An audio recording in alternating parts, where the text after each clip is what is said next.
focus on being fortified. Twisted shit encrypted and codified. Products of a simulation. First generation sufferers of overstimulation. My stipulation got me looking for some ventilation. I changed the station, ignoring Satan's invitation. No visitation for my brothers off solicitations. Incarcerations, it's called the Matrix. If life's a bitch, then she's a dominatrix. So death got to be your masculine presence. Opening his arms while you bask in his essence. Sometimes when I talk to God, I call more passive aggressive. Will I open heaven's doors or just burn from my lessons? Blessings. You know the game been told. If I was you, then my soul would have been sold. Watch what you do, cause it's coming back tenfold. Either way it goes, man, I'm 10 toes, 10 toes, 10.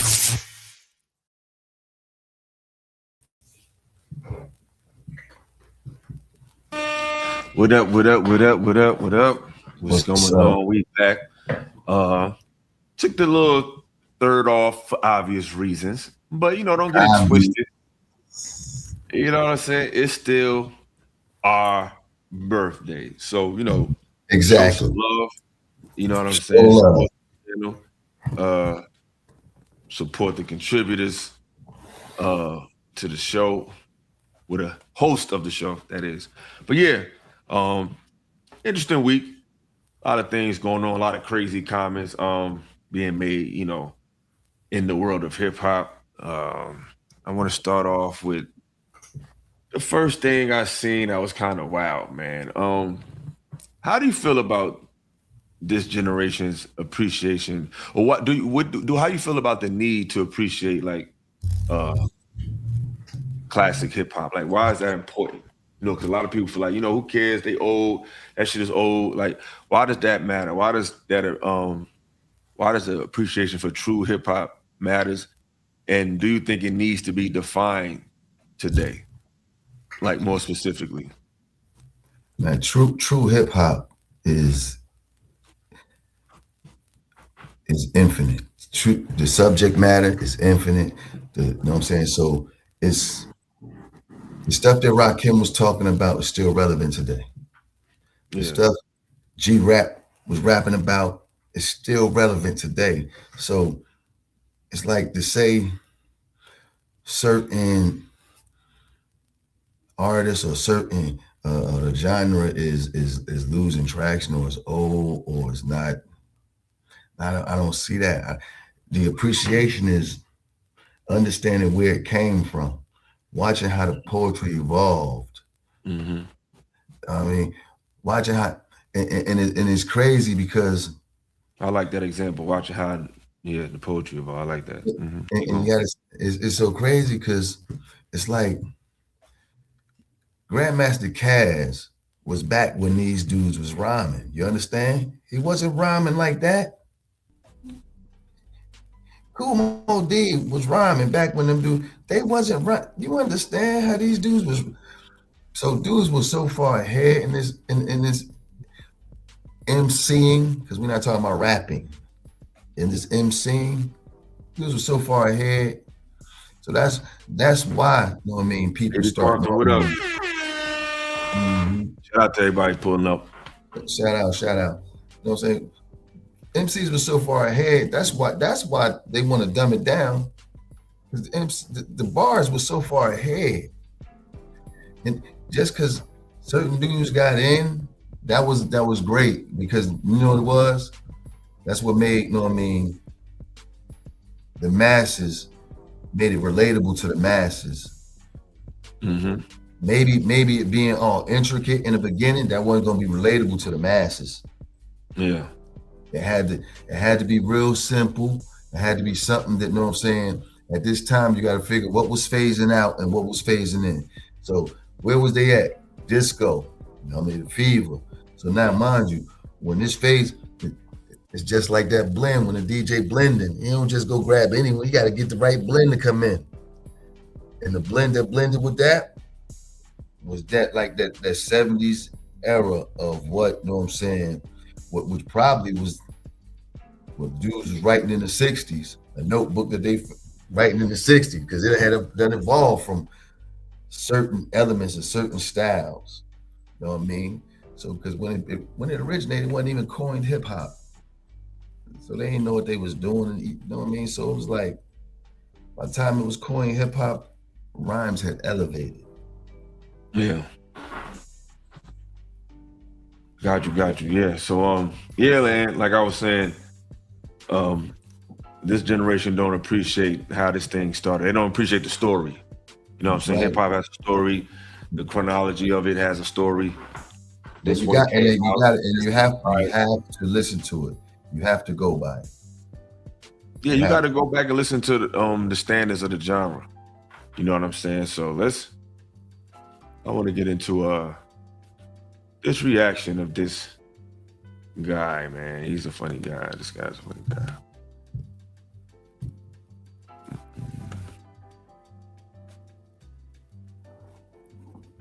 Yeah, so I think he was on the Bootleg Kev show. So fair use. Let's go. It's historically so many incredible artists, but also there was so much crazy bullshit that kind of came out of that era as well. But every era, you know, so funny. I remember when I went to do my research on just like the music that came before me. It was like bullshit that came out in the 90s. I mean, it's bullshit that came out in the fucking 80s and early 2000s. But they act like only the 2016 and up. I think it was a little more elevated. Sure, the amount of bullshit, but not all of it. No, you're right. There's some stuff out there but it's so crazy. I remember in 2016, before I did my research, I didn't know this. If it was 2016 and I knew it was so much bullshit in the 90s, I'd be like, yo, y'all fucking tripping. You know what I'm saying? It was a lot of weak ass shit going on out there. And just to be, and I'm like, actually, you know what's so crazy to me? I think about all the time. I always think about the first song. Hip hop. I hope this don't fight me. He probably will. This is the thing.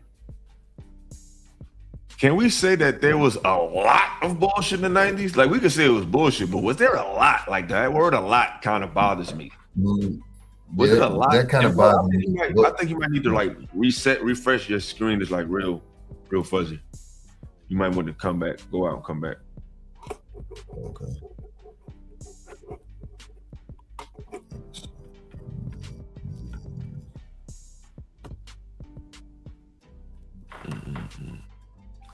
Yeah, man. This guy's crazy. I don't know if it was a lot of bullshit in the 90s. You know what I'm saying? Like, these cats, man. And I always think about rappers are like, you know what I'm saying? And I'll be thinking like, damn, bro, y'all. Yo, that moment was given. That was feeling real tethery, man. That felt real tethery, man. And like I said, I'm not even like a big tether word user, but I'm realizing that that word has a place. The way he even digested the hip, the hop, the way he just like didn't really like tap into the slang of that and the vibe of that. It felt real tethery, man. Hashtag tethery. I think I'm running with that. Hashtag tethery, man. That felt tethery. That felt real tethery. Yeah, it still look a little fuzzy, bro. Like, I don't know why. Yeah. You using a computer or you using a phone? Computer. Oh. But they said it shouldn't be, you know what I'm saying, stopping or nothing. Now I'm thinking I should be not. Now it looks like the picture probably, it might look better on your phone. But this statement right here felt. Yeah. Are you familiar with the tether terminology? Are you familiar with the tether terminology and how people using that word? But tether is basically somebody that's not from America. They may have been raised here, but they family from like Africa or somewhere, and they feel like they're somebody that looks like a black person, but don't really have the American black experience. Third, fourth, fifth generation, and they feel like they're somebody who tries to attach themselves to black culture when it's convenient, and then try to like disassociate from it. You know what I'm saying? So this little moment right here, if like, just felt tethery, like the way he was quoting the verse, it was like he sounds like somebody who just doesn't get it. Like, that's what I'm getting. It's like they don't get it. Rappers are like, and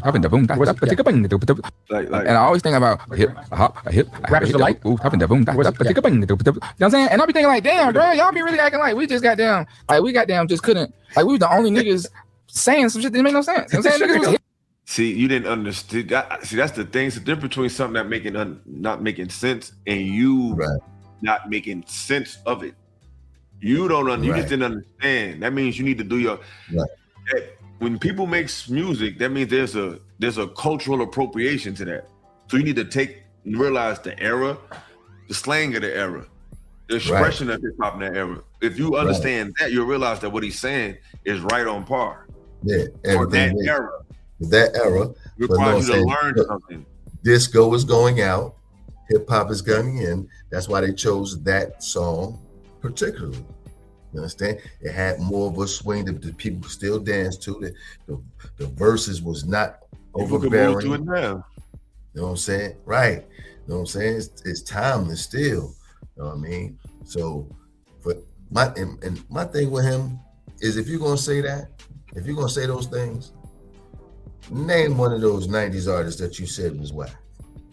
Yeah, like it's a lot of them that's whack. It's a stretch, my boy. Like that's a huge stretch. But let's because I'm quite sure I could name the two that he talking about. I mean, and they weren't mainstream. He's so whack that I think what he's gonna think is whack is probably not even whack. Like he might name some shit that's probably fire. Like, you know what I'm saying? Let's keep going on. Hopping in. I'm like, come on, bro. That shit was weak as hell, bro. Like niggas be acting like, no, bro, come on, yeah, I do shoot my brother to the. You cannot. The song that put hip hop on the map can never be whack as hell, bro. That doesn't even equate. Right. It's called like a holy grail song. It's like we know the story behind him not writing and all that, but just as a song, as a monument in hip hop, yeah, it's a monumental record. It's the Godfather. It's the first. You can't say that. Right. You can't say this the song that made millions and millions of people love this genre is whack. It's just not something to say. It's like you just sound fucking stupid as fuck. So I went in the grocery store with it. Come on, bro. Y'all acting like that shit wasn't weak. That shit was dumb weak, bro. But niggas be acting like dumb weak. We was the only ones that made some crazy shit. I think I agree with you. I do think that there was more intention. That was the hard. Like, if that's your argument to try to compare why they all dress alike, I don't know. That's a great question. Because they're a boy band. Exactly. Just show homage, bro. You know what I'm saying? They all look like fucking Tyrese and Baby Boy or some shit. But it's like, why are you talking about this song like this, bro? And the point they're trying to make is that people be talking about so much about the lack of lyricism or the lack of songs in this era, but that's not the song you use to make that point. You don't use Rapper's Delight as the example of, hey, they say bullshit back in the day. Yeah, they did. But that's the song you choose? You don't understand back. Now you're talking the 70s. Yeah, you're talking the 70s now. 70s slang. Yeah, it's just crazy, man. And he wasn't even saying no stupid shit.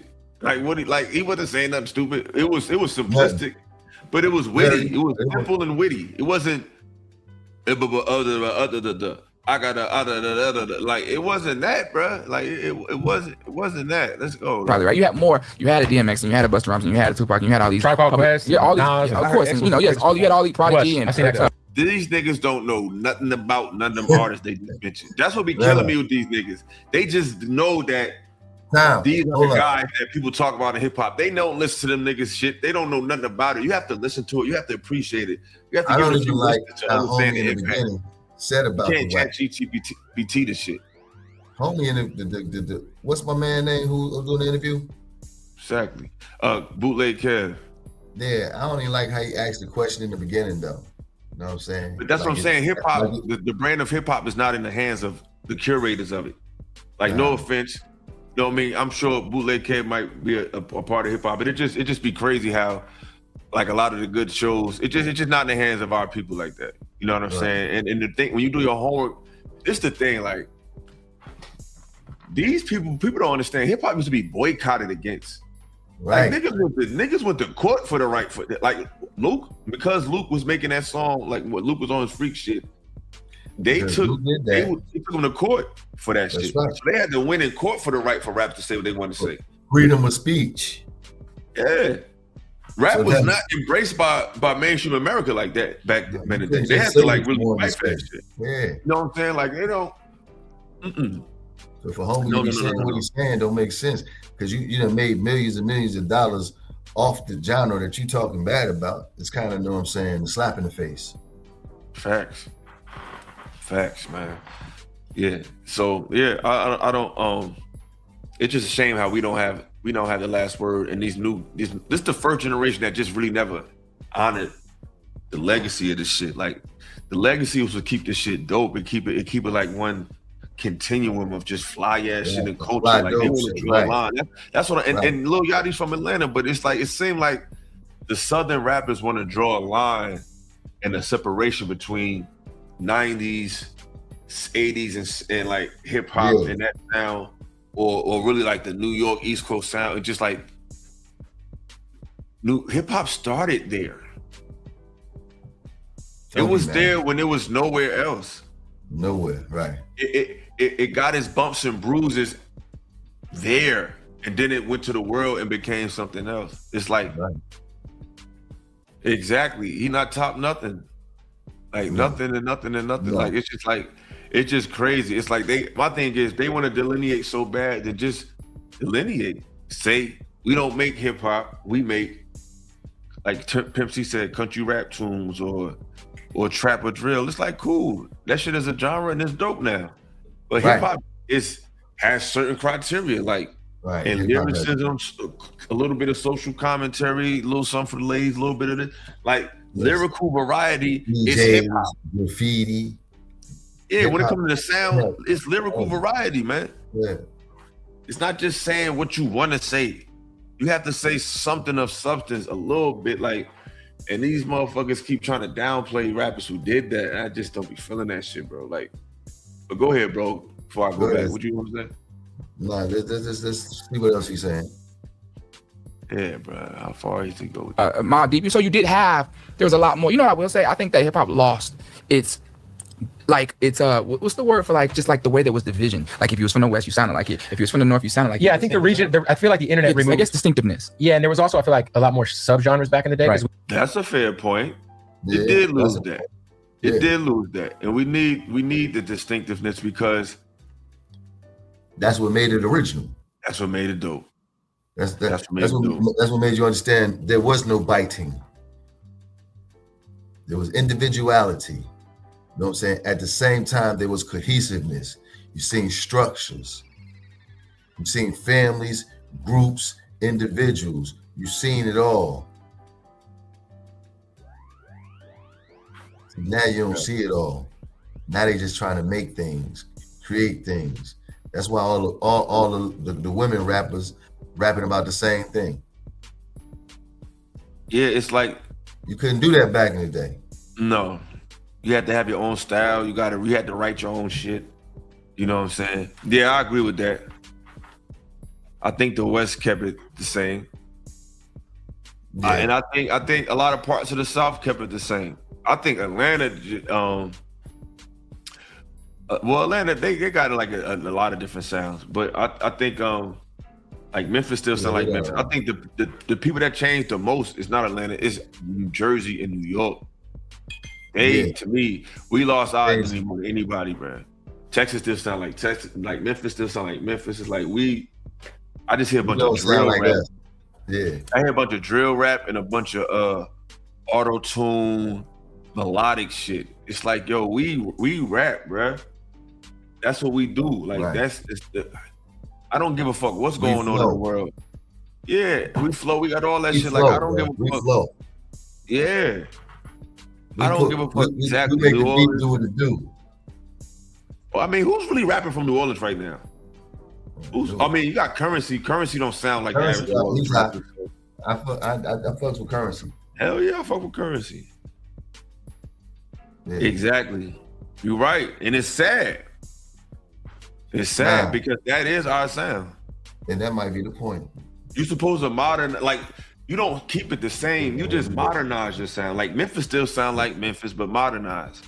Why can't New York and Jersey sound like New York and Jersey, but just modernized? Because they don't want to do hip hop no more. That's what it is. Because they don't want to do hip hop no more. They want to rap. They want. I think I don't. You know what it is? I think it's deeper than they don't want to do hip hop no more. They don't want to be themselves anymore. Period. New Jersey, New York, they gang banging, they Bloods, they Crips. You know what I'm saying? Like the culture has been changed up north from the inside out. You know, we've adopted West Coast culture, West Coast slang, and Chicago and Atlanta musical approach. So we're not even. It's a whole nother place now. Like it's not even like that shit don't even fit in up there. Like we truly are all. I mean, he said I disagree. We are truly all of these sounds and genres. I don't think so. You say, I mean, maybe I understand what he said about that. You said we truly are more like, what do you mean by that? We who? You talking about black people? You talking about New York rap? I'm talking about the current sound of up north don't sound like up north. New York. Like now, you got some cats, but most of the new cats that really be rapping, they older cats. Right. I mean, of course. Like black people. I mean, if you talking about black people, Griselda making that shit. But like we said last time, them is older cats. Them is cats, you know what I'm saying? Older. We talking about who gon'. All right, wait, what's my name?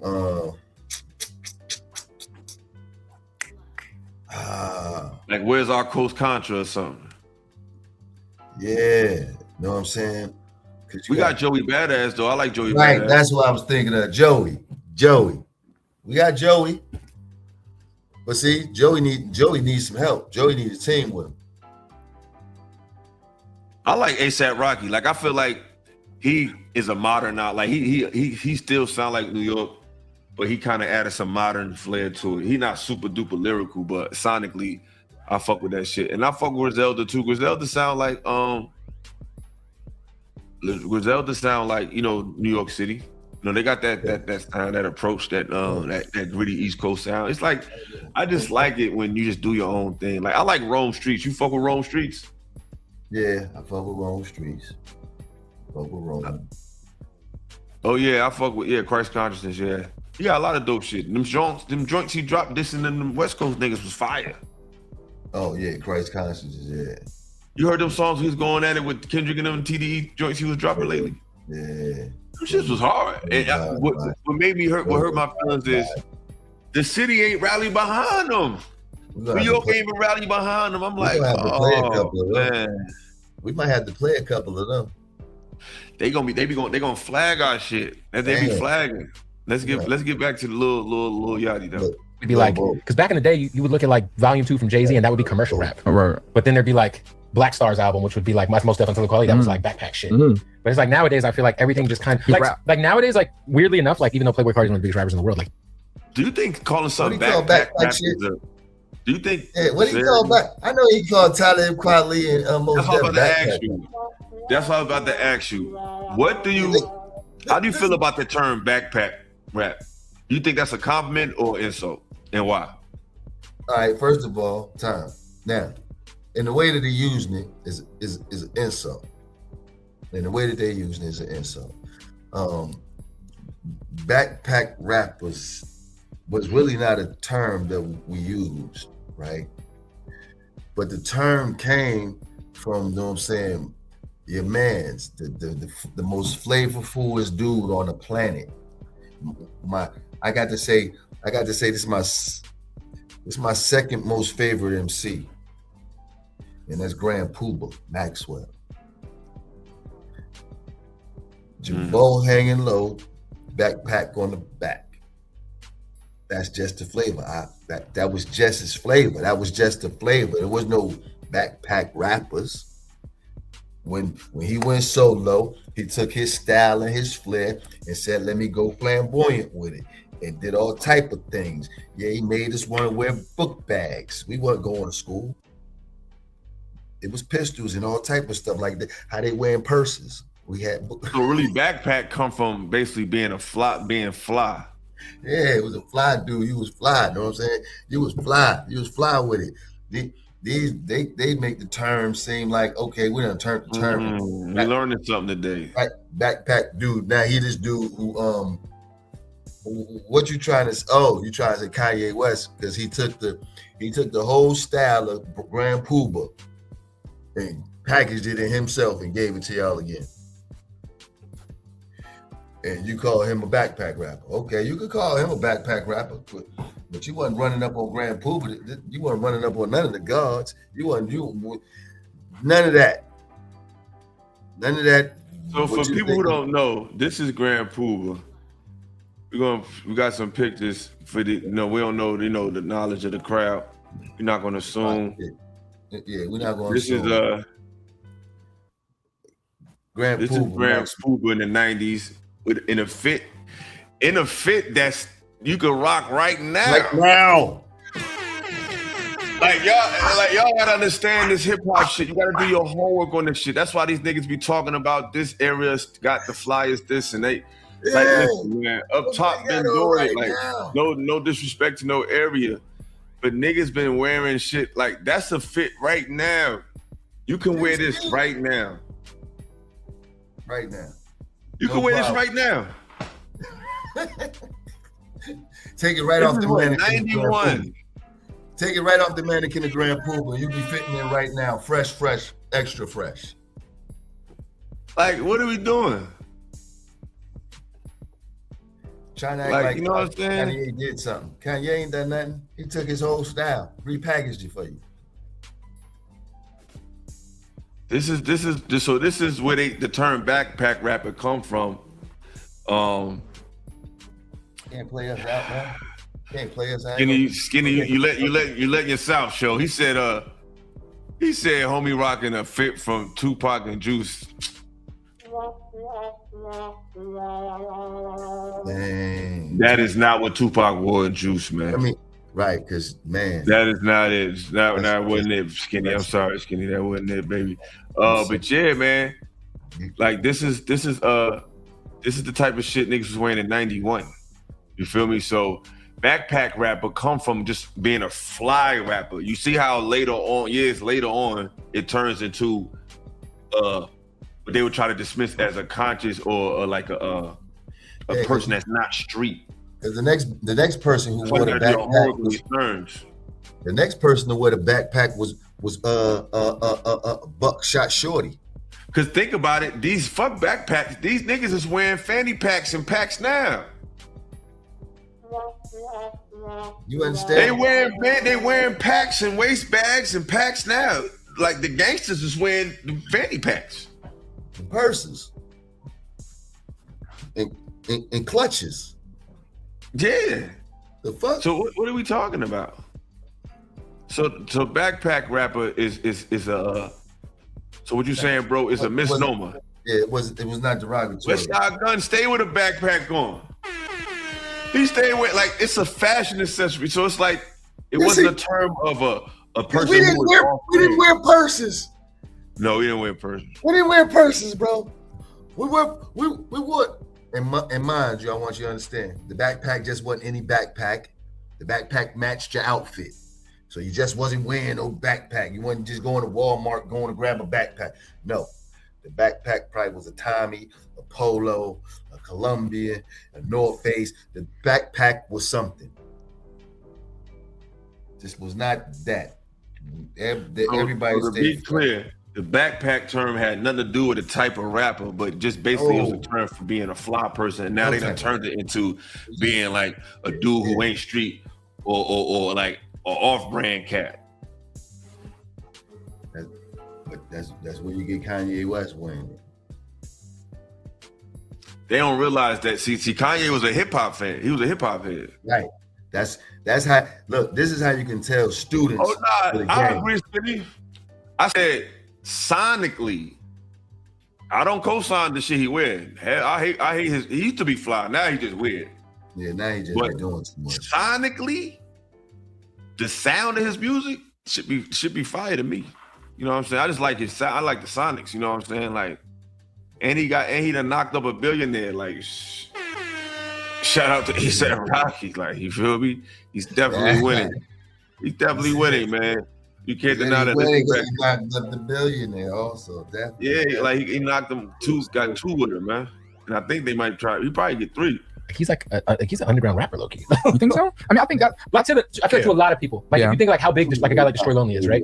he's still kind of underground. Yeah, I guess because he don't have any radio records. Wait, just because he don't have any radio. I mean, Rather Live was a big record, but I just mean like, the underground is big. I get what you mean. There's like the world, the internet has removed. That, yeah. The internet has removed kind of all the barriers. I just, and I think it's only hip hop though. I feel like we're the only genre that doesn't. We don't categorize and subgenre our genre enough. I think that we just kind of like put it on the playing field of just like hip hop or rap instead of like really cutting into the depth of the genre, because I think that there's a place for all of it. For sure. I feel that when you smack it all under one lane, it's when it gets a little tricky as to what. Shout out to him for that. Because that's the fucking truth. Because they know what they doing is not really hip hop. It's just urban music. It's the same people making it, but it's a different type of sound with a different intention. Like hip hop is real on some spoken word. Like it's what you're saying for real. That's really the thing. That's not really the thing for real in trap or like that melodic trap. Like it's not really what you're saying. It's really a vibe. You don't have to wait for nobody to create them subgenres. We created them ourselves already. We create like horrorcore. We created that subgenre. We ain't wait for nobody to do that. I mean, they created trap. It's just that when it's categorized in like these award shows, it really needs to be separated, because it's like you got people saying they the kings of hip hop, but you don't make hip hop. Like New York can't come out and say, "Yo, we got the trap sound on Smash." They can't say that. No, that would be a lie. Atlanta has that shit on Smash, and I may give it to Memphis second. But they got that sound in the headlock. Mm-hmm. And if I say that, like, well, that's not a controversial thing to say. But hip hop is not what they got on the headlock. I think even today, New York still may have hip hop on lock, or maybe like for like the best rappers, just rapping wise, they still in New York. Yeah, you got best rappers in Cali. You got some. I mean, it's some a lot of places. It's a couple of. Matter of fact, I ain't even. The most serious is still up north. They got. It's a few everywhere, but yeah, the most deadliest gonna come from up north. Yeah, so why can we have a festival and say we got hip hop artists, we got trap artists, we got drill artists? Like hip hop need to just be its own category, man, and it's okay, just like trap and drill need to be. And I think if we do that, it'll show what certain genres is made of. Because it's like now, if you got to stand on the house that you built, then you can't lean on LL and Jay-Z and Nas and the fanfare that these artists has created throughout the world to make them interested in you. You have to start from scratch. And that's me is when we're going to see what genre is really what. We're going to see if you can get to the heights of world renown of these artists and these songs. Where's your Can It Be? It's all so simple. Where's your Cash Rules, your Triumphs, your Imaginary Players, your Can't Knock the Hustle? Song Cries, your Brenda's Got a Baby, Ambition of a Rider, Hypnotized, Juicy, All About the Ninjas. Paid in Full, Shook Follow the Leader, Microphone Fiend. Like these songs are gonna live forever. Like Hip Hop Parade. Like, can you bust the songs, Busters hit Hands Where My Eyes Can See, like Tribe Called Quest contributions, Outkast contributions, UGK, Woodwill, Monch playing tricks on me. We're gonna see if you can make songs that can have an impact on people like that. We'll see. We'll see. And the thing is, the hip hop conversation is not gonna be a New York thing, because you can make hip hop regardless of where you live. Cause this, like Nipsey is from LA, but he made hip hop. Hip-hop. Scarface made hip hop. Currency makes hip hop. These are Southern artists. Slim Thug, Killer Calion, Paul Wall, Luda, T.I. You know what I'm saying? So it ain't a region thing. It's a sound criteria standard thing. And you're comparing people who held themselves to a lyrical standard to people who don't hold themselves to a lyrical standard. It's a different conversation. Out your mouth. It's just not spewing anything out your mouth. Absolutely. Shout out to the first two contributors to the show. Some familiar faces. I appreciate y'all.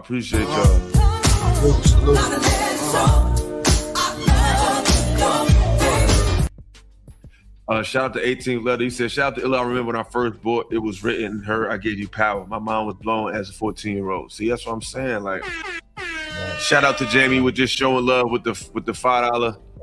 I'm sorry, $5 sticker. My computer tripping. Appreciate you, Jamie. Yeah, so this is the conversation. He's making points though. You know what I'm saying? He's making. I agree with his stance here, but you don't have to diss legendary shit to make a point, brother Yachty. You don't gotta do that. Is what, but I feel like there's all of it counts for sure. You know, I think that was where we got lost in the beginning in 2016 when 2016, that era, that draft class of artists came in. I think that the conversation, first off, the genre was so brand new, it's so young that I think even younger 10 years ago that the conversation was so fresh and it was evolving in front of everyone's eyes to be able to have that conversation of, oh no, this is rap just like anything else is rap. This is a new era. This is a new genre. This is a new demographic. I mean, I don't know, like we were on the verge of, not on the verge, we broke an entire new wave of rap, right? And I think that since our genre again is so new and our genre is so egotistical and our genre is so macho and our genre is so this and straight, like straight down the narrow path, narrow is this, the street is trap, all these codes and ethics that come with it, that when you got this something that's completely different than what we are used to, it's like, whoa, we don't understand this, that ain't hip hop, that ain't right. And then it becomes, that's when it becomes a headbutt, because I think that was what made you special, was like, I think what this generation don't understand is all black music, whether reggae, whether rap, whether R&B, whether soul, whether it be Jimi Hendrix rock, the continuous legacy of black music is social commentary, relatability. That's the thread that binds the genres. This generation don't understand that. Y'all don't care about nothing. There is no thoughtfulness in your music. It's just a vibe. And this is what I feel like saying. And y'all the first generation that ever did that. That's the issue. Y'all don't care about the mind of the listener. So that's why I'll be feeling like, is this transition an organic one or a byproduct of a super synthetic era? Because you think about the eras prior, it wasn't as technological. It wasn't as many distractions. So it produced people who made better shit. So I'm like, is this really a natural evolution because we're making a different sound? Or is it simply just these niggas are a product of a dumbed down era, so they make dumbed down shit? They're a product of kids who didn't go outside, were sheltered. They didn't want nothing to happen to you. They didn't want it. It's a whole lot of. They gave you computers, internet, phones. These children are, like you said, synthetic. This is not a product of urban life or even a suburban life. They suburban, but they still they in the house. They ain't go outside till they had some money, and then you looking through a different lens. Yeah, I don't. Kodak. What? Yeah, I think. Yeah, who was in that class, era? I don't know. I don't know that class. Let's look up the 2016 hip-hop class. Let's see.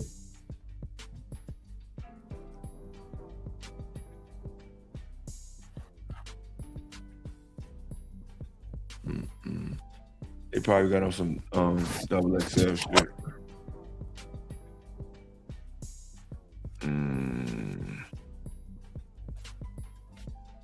Did I just clean that mother? All right, let's see. It's Anderson .Paak. He makes good music. He's more like a hybrid. I wouldn't consider him straight hip hop, but he got hip hop records. But he like a he do a lot of shit. 21 Savage, Kodak Black, Uzi, Lil Dicky, Dave East, Denzel Curry, Designer, G Herbo, Lil Yachty. It was a regular class. It just had a couple weirdos in it. It's like this ain't like no. It just had a sound. It tried. Like I think on this list, the names that stand out is Lil Uzi Vert and Lil Yachty. Those are the two names like 21 Savage. I'm not crazy about him. Me neither. But he got a couple of songs. Yes, he rapping. Yeah. He, you know what I'm saying? I'm not big at like, you know. But Herbo but Yachty and Uzi Vert, like to me, I can't call that hip hop. Neither one of them.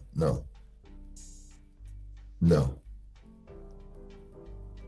Yeah, I don't know. I mean, Yachty, I heard one song because I think he be having ghostwriters because he sound like he can't rap at all on some songs. Then other songs you'll hear, he sound like he has some type of bars. Like he writing somebody. Yeah. So it's like when he with somebody, when he's writing duetting with somebody, I'd be like, yeah, I'm gonna say something hot. He said he listened to Dave. Yeah. Major P said he listened to Yachty. Oh man. Oh yeah. What's the hot one? So it's like it sounds like he has a writer for some songs, some other songs he don't like. It just his shit is because it sounded like he was trying to get nice a little bit. I heard I'm like, okay, trying to be nice because they try to make it seem like being nice ain't all that. Being nice and making a good song is the best thing you could do. It's the best. Like there's nothing better than that. Yeah.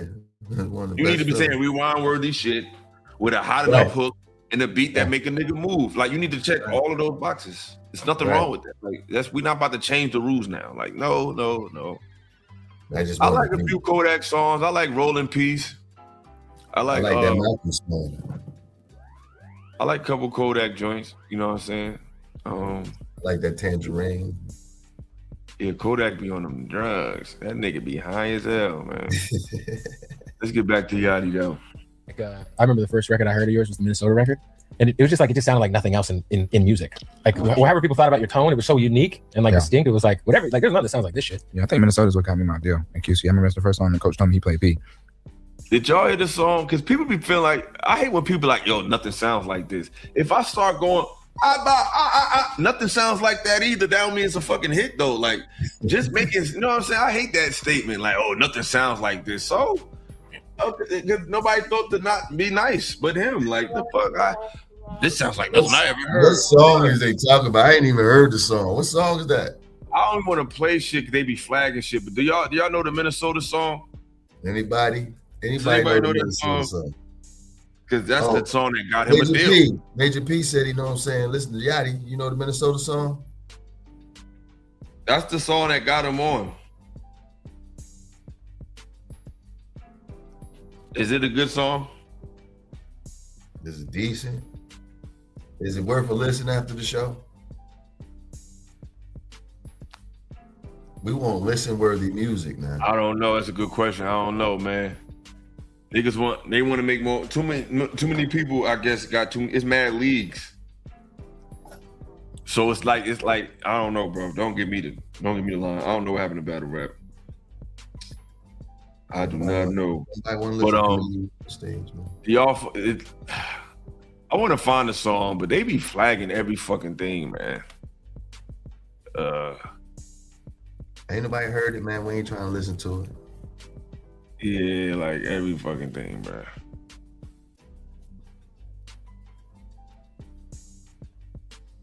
Let me see. Minnesota. This shit, it could be different, but it gotta be like more than different. All right, we about to.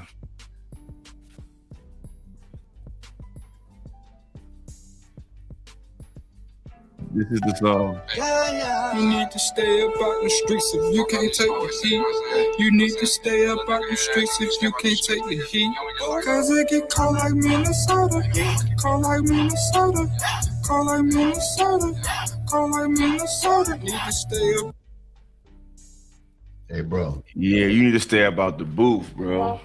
Hey, bro. Like you need to stay way away from the booth, bro. And homie was just saying that was. I can't even. Hold up, did y'all see that? Y'all heard it or y'all saw it? Did you tell? Did y'all hear it?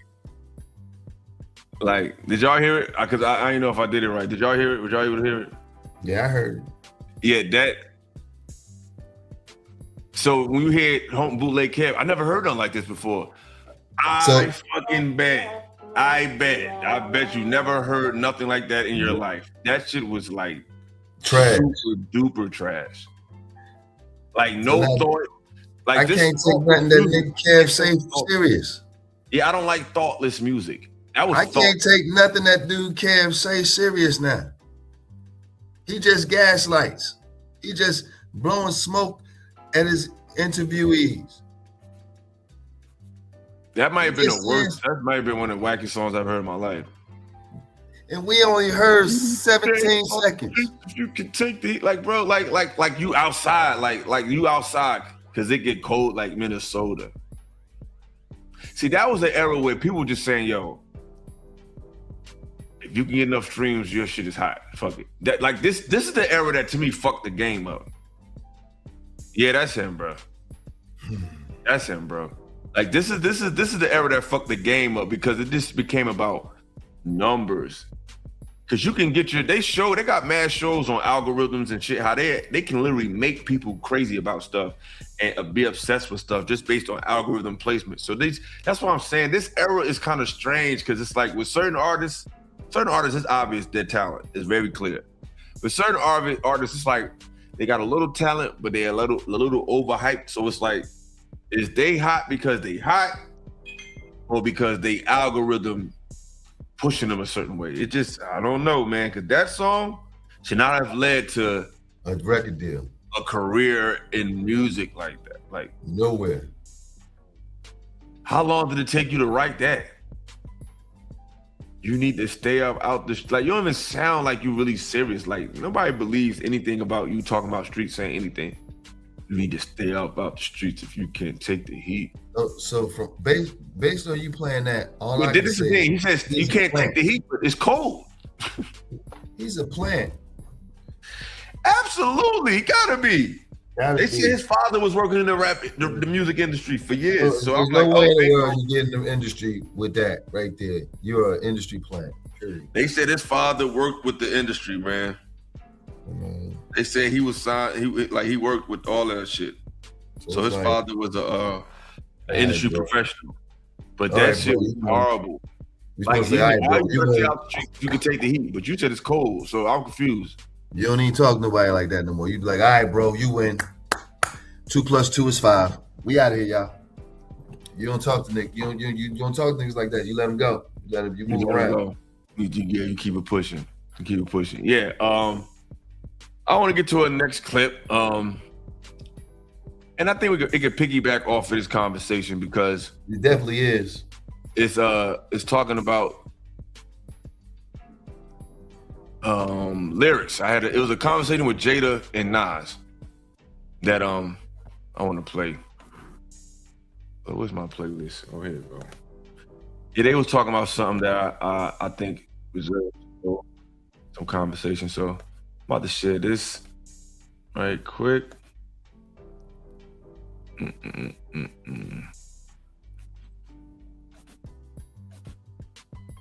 Yeah. Let's check this out. Nas and Kiss. Don't want to have to work too hard at their, and I think people don't want to have to work too hard at their lyrics, their bars, so they want to look the other way when shit is a little too serious for like them. that. Nah, let's keep it over there. Yeah, you're right. Yeah, so they scared it, then they have to deal with it, and it is. I've been in studio sessions with colleagues saying, "I'm not trying to rap. I don't really want to rap." What does that even mean? What are y'all doing in the studio then? They want to just do the hook? They want to do the song, but they want to keep it as simple as possible. Make it more of a thing of now. They scared to get their head blown off. Yeah, I don't really want to. They scared because they're in a room with a real one. Kill me to hear that, though. Yeah, it hurts. I don't really want to rap. Like, you rapping too much. What did you sign up for? Exactly. And when if that's what it is in the game, like this ain't real shit. Like you have I don't want to, like that's what rap is. Like it's rap, nigga. You gotta be nice. Like you don't want to. These motherfuckers want to change the rules, man. That's what I'm saying. Like we got to make a difference with genres, bro. We got to draw lines, man. How you feel about what Jada and Nas said, bro? I'm trying to wrap my head around. Do something, but then want to rap. But like I don't want to rap. Like, I'm an artist, so if you're a certain type of artist, these the only type of bars that come out your head. You understand? I mean, if you're a certain type of art, these the only type of bars that come out of. I can't dumb it down no more. So I'm like, sometimes it's like, man, sometimes you need to just put dudes on Front Street. Like, who are these people? These people need to be exposed for the things that they're doing. They're not keeping this thing about us alive. They're picking it apart. Especially now that you able to make the amount of money that you're able to make off of the backs of those who came before you who didn't make nothing. Exactly. Crumbs. Yeah. For you to sit up and say, yo, man, I don't want to rap. So what you want to write the hook? What are you saying? What you saying? You want to hum? What were you saying, bro?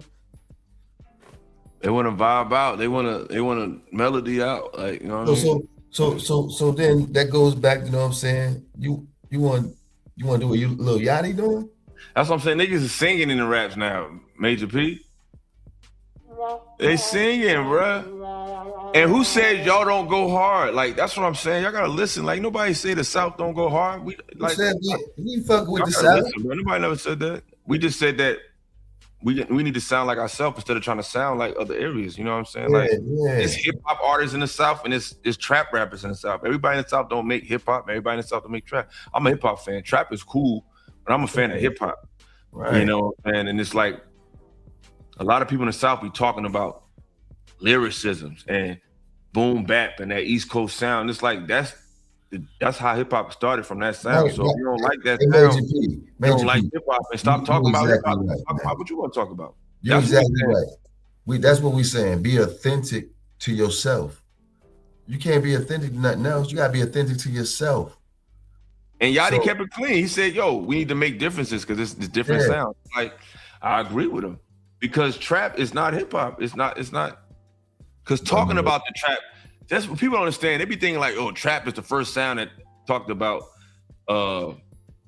selling drugs, and it's not. Brother said that's everywhere. The world today, everybody's scared to compete. They want to keep a surface level. Exactly. They don't want to get down and dirty and battle, see who really top dog. Exactly. They think streams and all that shit. That shit do help, but you got to be like nice, bro. Like, you have to be nice, man. We ain't about to change the rules. But if we're gonna change the rules, then it's a different sound. If it ain't about being nice no more, then it's not hip hop. It's something else. It's not hip hop. Let's keep going. I get it. You know, they're always singing over a vocal track, but you called it out, and now everybody's kind of paying attention. So if you can kind of expand on what that means and what the difference is for a performer. I don't want to, before I even elaborate on that, it's a time to do it. Because now don't get it misconstrued. Like, if you're doing a hosting, if you're somewhere and then the setting is right, the drinks, you can rock over the words. You can rock over the words in the arena for couple songs that you're doing an old album from back then. If you pay me $250,000 to go on stage and I just hit the CD, you could have stayed in the crib and listened to Spotify. You know what I mean? You're jipping the people.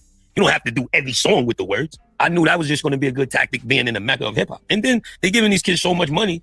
Some of them getting spoiled. You know what I mean? You got to know the difference between a walkthrough or hosting and an actual performance with production. When people pay that ticket, you got to honor that ticket sale to this arena that's filled up with people that came here to see you perform, not play your CD.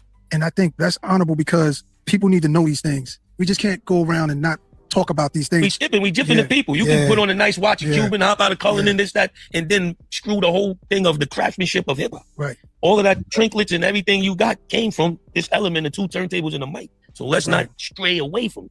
Right. Let's not. I'm saying, like, this is essence talk. Like, you know what I mean? Like they don't want to have these conversations. Like, yo, this $1 billion business was already booming before the streaming era.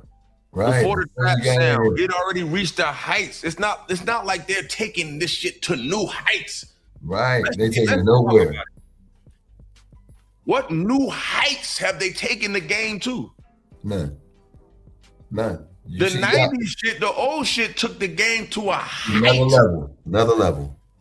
It set the bar high.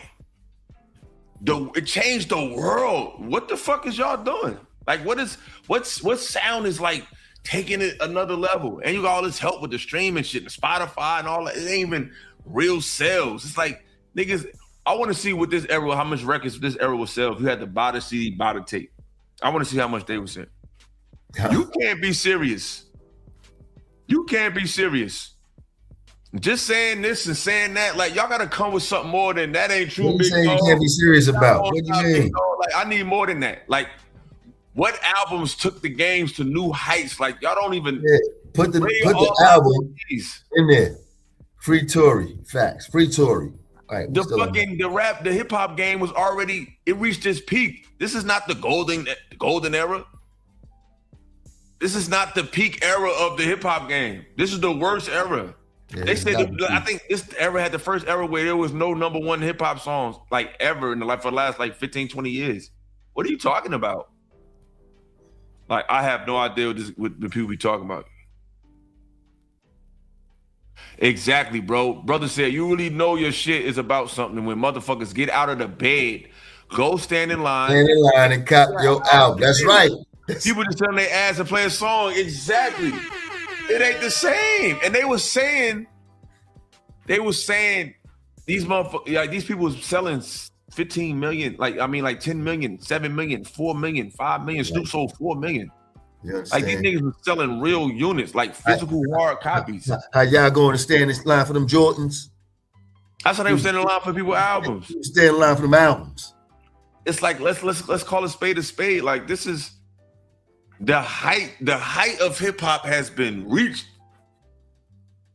I would say it's 2000s a little bit, but that 90s peak, man, my brother, man. Shout out to Willie motherfucking Beamer. And they gonna flag me for this one, but I gotta play it because he just dropped the bread. So I gotta play this. They gonna flag the channel though. But I gotta play this one, man. When she not around, I'm heated, about to lay something flat. Know how to treat it, never take for granted. She got me trapped.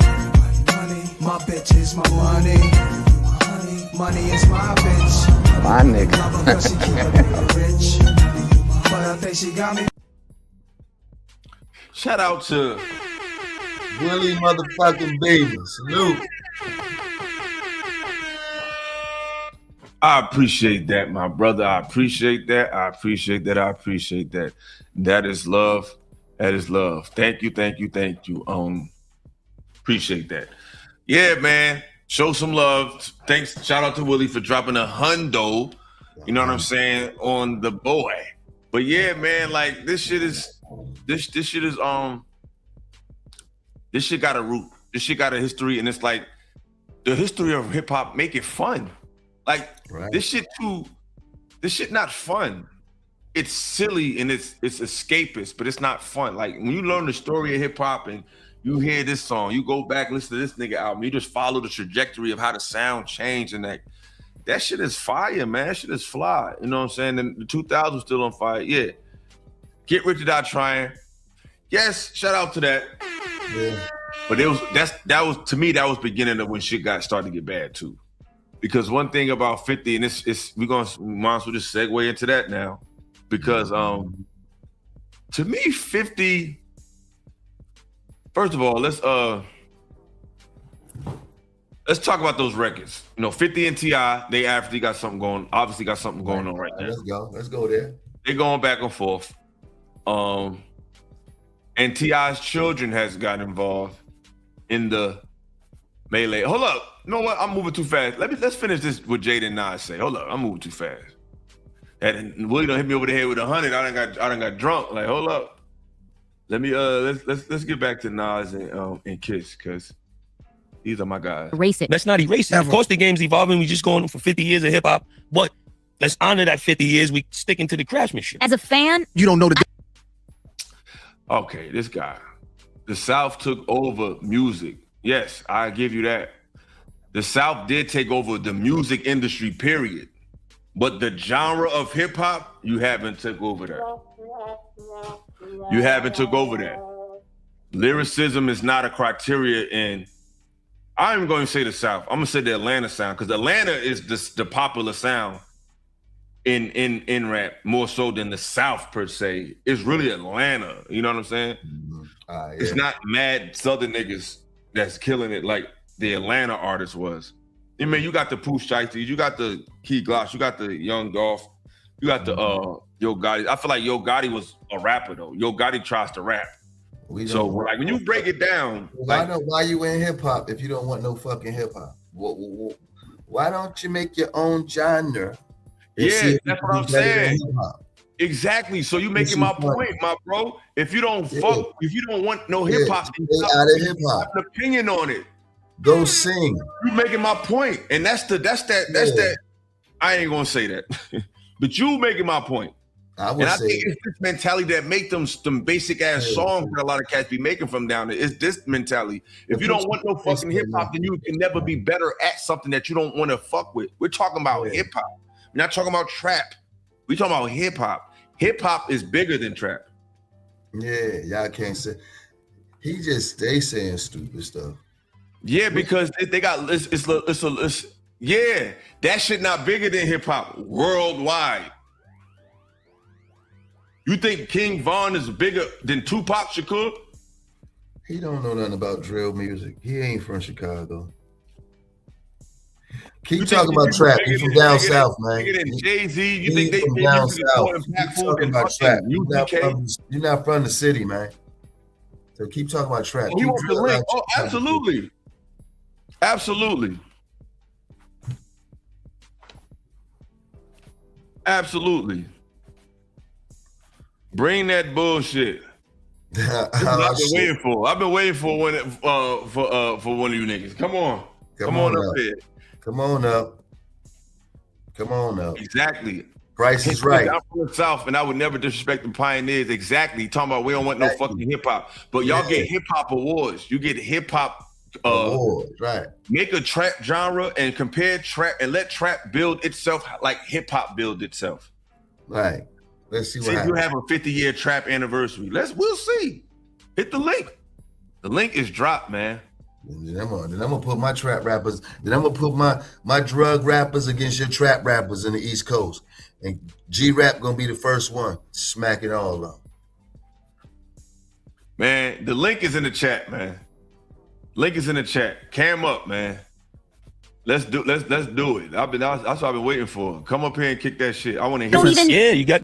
Because these narratives y'all be kicking about this game is bullshit. They done manipulated your ears. So tell me, when am I supposed to? I mean, how do I know? The ones we grew up listening to, they didn't really have that privilege, right? They had to go out there and be raw and deal with the crowd and talk to them and say what they had to say and really get the people to see whether I like you or not. You can't Milli Vanilli the crowd. You gotta, like bro say though, sometimes you might get a little tired here. Bro, we even mentioned Cali. Like, what is he talking about? We gave Cali props and said Cali.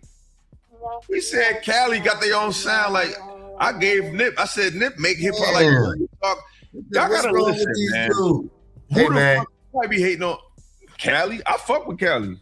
Yeah, I fuck with hip hop. Hip hop all over the country. country. Hip hop. So we got to fuck with everywhere. Everywhere, but everywhere don't make it. Right. Yeah, I fuck with hip hop artists. I don't care where you from. I fuck with Southern hip hop artists, West Coast hip hop artists, Midwest hip hop artists. I like the criteria of hip hop. I like a person who knows how to rap. First, I like people who know how to rap, regardless of where you're from. If you know how to rap, I'm going to listen to you. If you don't know how to rap, yeah, Lil Wayne is hip hop. Because he was raised in hip hop. That's why he hip hop. Yeah, he approaches it like that. He don't, you know what I mean? He embraces it. He said, I make hip hop. He said, hip hop, don't worry. Like he didn't say I'm a trap artist. I'm a drill artist. No, he didn't say none of that. Wale fucked up singing with Rick Ross. I mean, Wale don't be singing though. He always has somebody singing on the hook though. I'll give you that. Like, I ain't never heard him on the hook without a singer. You can say it at a party. Yeah, it happens. Crazy. Like, how did y'all come in? Y'all with like the streets. The streets. Puff put that shit was like Barnum and Bailey the way he had the whole. Back then, there was unlimited expenses for production and all that, so it was crazy. It's a lot the of set was hours long, and he was just going through all the songs. Is that when y'all were coming out in the full baseball uniforms? That was at the end of Benjamins when we all switched to the leather baseball suits. Shout out to 5001.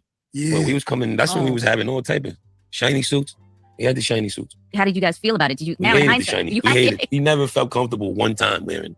Mace loved it because he like, I'm going for the Mace money. loved He had a plan what he was doing. I'm wearing this. When he looked at his dressing room and seen that shit on the hanger, he got Kool-Aid. He knew what he was doing. Going for the money, guys. Don't mind me. It didn't really work like that with us. We didn't feel right with You that were grumbling, like putting it on. Like, it didn't like feel shit. right. You know that. If you look good, you feel good. And you look good, we didn't feel good. But you didn't feel like you had any leverage. Of course we didn't. Yeah. You knew on the roster, we wanted to be there. So we didn't start complaining just yet. Hold up. Stop the fucking presses. No, wrong one. Nope, wrong one. Nas got 30 albums and still barely in the debate. Who was this little Larry dude? Come on, man. And this is why. All right, look, we're just not gonna be stopping talking to peons. This is why the link is available. You Just can jump come in and get your head blown off with come real, on up. real Come facts. upstairs. Come All right, upstairs. We got it. We got our first contestant. That's about to be on this Summer Jam screen. Okay, you say Hey, Illa, let me say this real quick. What's good with y'all, big dog? What up? Hey, look, now first of all, let me say what I'm refuting right here is right here, big dog. He said FathaMu said create your own genre, right? Yeah. My whole argument the whole time in this chat been that y'all conflating the genres because hip hop is its own genre. Yes, it's the umbrella, but it's its own fucking genre. Then you have trap music, what I've been saying the whole time in this chat. Then you have trap music, and just like you said, Cali has his own sound, right? Yeah, they got G-Funk. They got the G-Funk, they got the goddamn Cali gang bang rap. You get what I'm saying? It's theirs. Gangster rap was Cali's first. All right, so I said all this in the chat. Hold on, listen. Listen, big dog, because y'all really got me fucked up, nigga. I've been on this music shit forever. Look, big dog. I hear you talking, but I don't think you understand. I ain't just talking though, because let me show you something. I'm waiting. I'm still waiting. You said create this own genre, big dog. You got drill rap, you got trap music, you got goddamn me, you got the G-Funk, you got goddamn me. You get what it goes, the list goes on and on.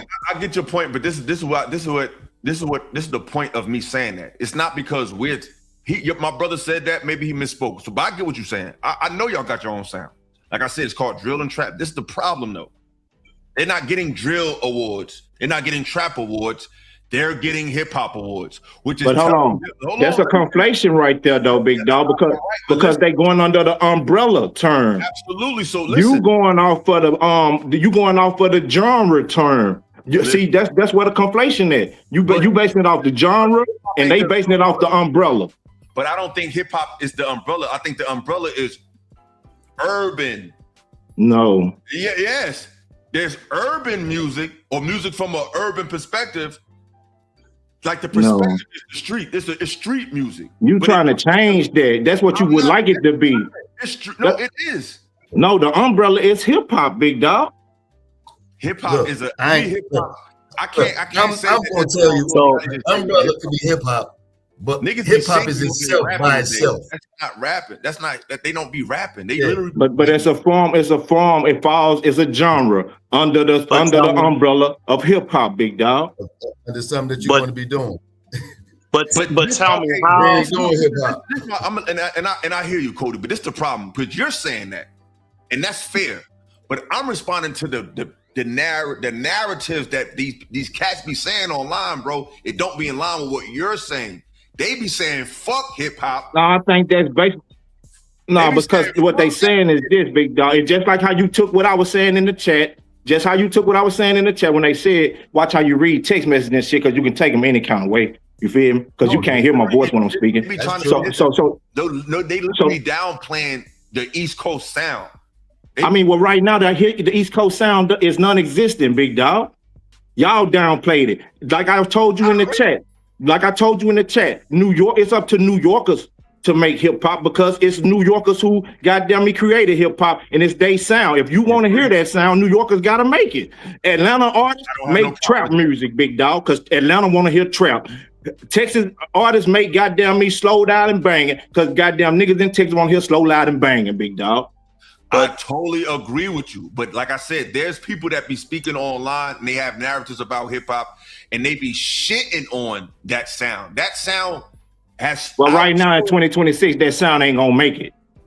Unless somebody go and revamp that sound, that hip hop sound. Making it. Hold on, listen to me, big dog. And he stated this 20 minutes before I came on the thing. Illa said it. Unless somebody go and revamp that sound and reintroduce it like he wanted to say A$AP Rocky them did in the early 2000s. They came back with this hard East Coast beats. And come on, big dog, I'm all over this music shit. Griselda's doing it right now.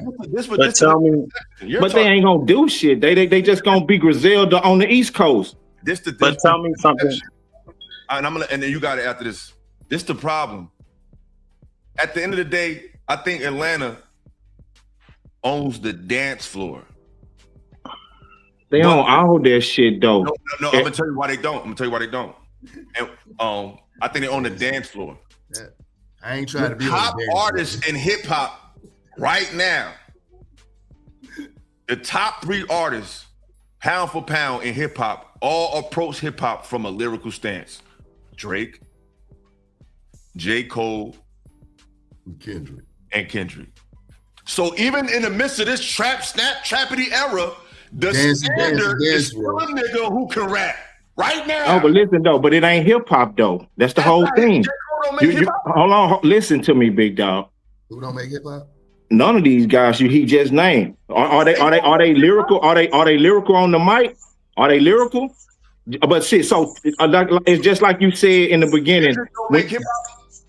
He makes some hip hop albums, but he's not a hip hop artist. What?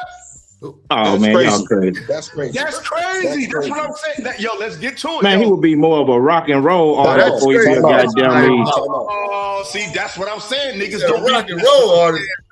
Yo, first of all, before you go, y'all crazy, man. I need Casimir to go. Y'all don't know no music.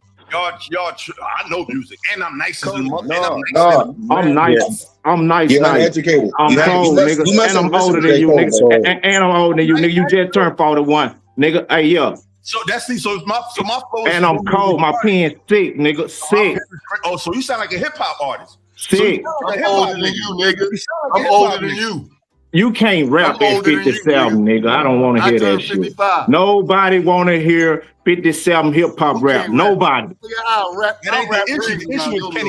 honest. Y'all not honest. That's the problem with New York. Y'all not honest. Nobody wants to hear that shit. I agree with that. The East Coast, y'all don't be honest. Y'all don't be keeping it real. Honest. Nobody want to hear that shit, boo. Very honest, bro. First of all, I'm not arguing. Listen, I'm not even defending the boom bap sound. You can have that, but nobody want to hear that shit. That's fine, bro. It's fine. It's like niggas. But hey, to say J. Cole is not hip hop, you haven't listened to J. Cole. I don't think he hip hop. I think J. Cole got way more gangster rap in his shit than hip hop. Okay, so what is Kendrick Lamar? Yeah, hold up. I mean, you said J. Cole. No, J. Cole. I thought y'all said Kendrick Lamar. No, J. Cole is hip hop. Yeah, you right. I'm tripping. I thought you said Kendrick Lamar. Kendrick Lamar gangster rap to me though. He like gangster rap. What I'm saying, yo, bro. This, man. You gotta because he blend a lot of that shit in his shit. He blend a lot of the different genres together, big dog. Kaz. First of all, hip hop, and I'm after this, Kaz. Kennedy, you got this. I don't want to fuck your name. Casimir Kennedy. Casimir. Cashmere. Yeah. Okay. This is the thing, and I'm gonna say this. Hip hop was always about taking different sounds of genres and making it a new sound. It's called sampling. That's why when you understand the history of hip hop, you will realize that it was always a genre, a lot of experimental sounds in it. That's a part of hip hop. Hip hop is the only genre where you can listen to hip hop and learn about every other genre from just listening to hip hop. You can't listen to, hold on, because after this, Kennedy got the floor. I just want to say one thing. I agree with that what you're saying because I think that's the way That's why I said that hip hop is the umbrella, though, big dog. You understand what I'm saying? Because I agree with what you're saying. Hip hop is the format of blending all these different sounds, even the melodic, even the you understand what I'm saying? But y'all straying away from that. Y'all want to say that don't fall under the umbrella. That's contradicted. You're contradicting yourself because you're saying J. Cole, you're saying Kendrick Lamar. Yeah, you're saying Kendrick Lamar got all these sounds, but he's not hip hop. I said the umbrella of hip hop. You're gonna have writing in that motherfucker. You're gonna have rhythm. You're gonna have blues. You're gonna have goddamn me band. You're gonna have drums. You're gonna have goddamn me orchestra. You're gonna have goddamn me a clarinet. Get in there, bro. But we gotta let Kenny. I don't want it to be too chaotic. I want everybody. I know it's a passionate topic, but we gotta let Kenny get in there. But you're talking about melodically, like science. I'm talking about like different genres, but this is the part of hip hop that would make a hip hop record a hip hop record. A hip hop album has to have some sort of social commentary. To me, and J. Cole does that. Kendrick does that. Scarface does that. Pimp C does that. 8 Ball does that. MJG does that. Snoop does that. Fucking Nipsey Hussle does that. Currency does. Like, to me, certain artists do that. When you just talking about absolutely nothing, like I don't care what area you're from, because even New York don't make real hip hop no more. They making trap and drill shit.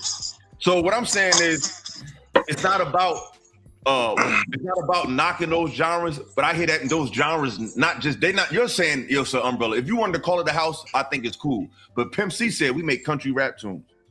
T.I. said we got a trap museum. But cool. He making it in the house of hip hop though, big dog. It says that when you go there? I never been. Listen, I say, you said, Pimp C said they make country rap tunes in the house of hip hop though, big dog.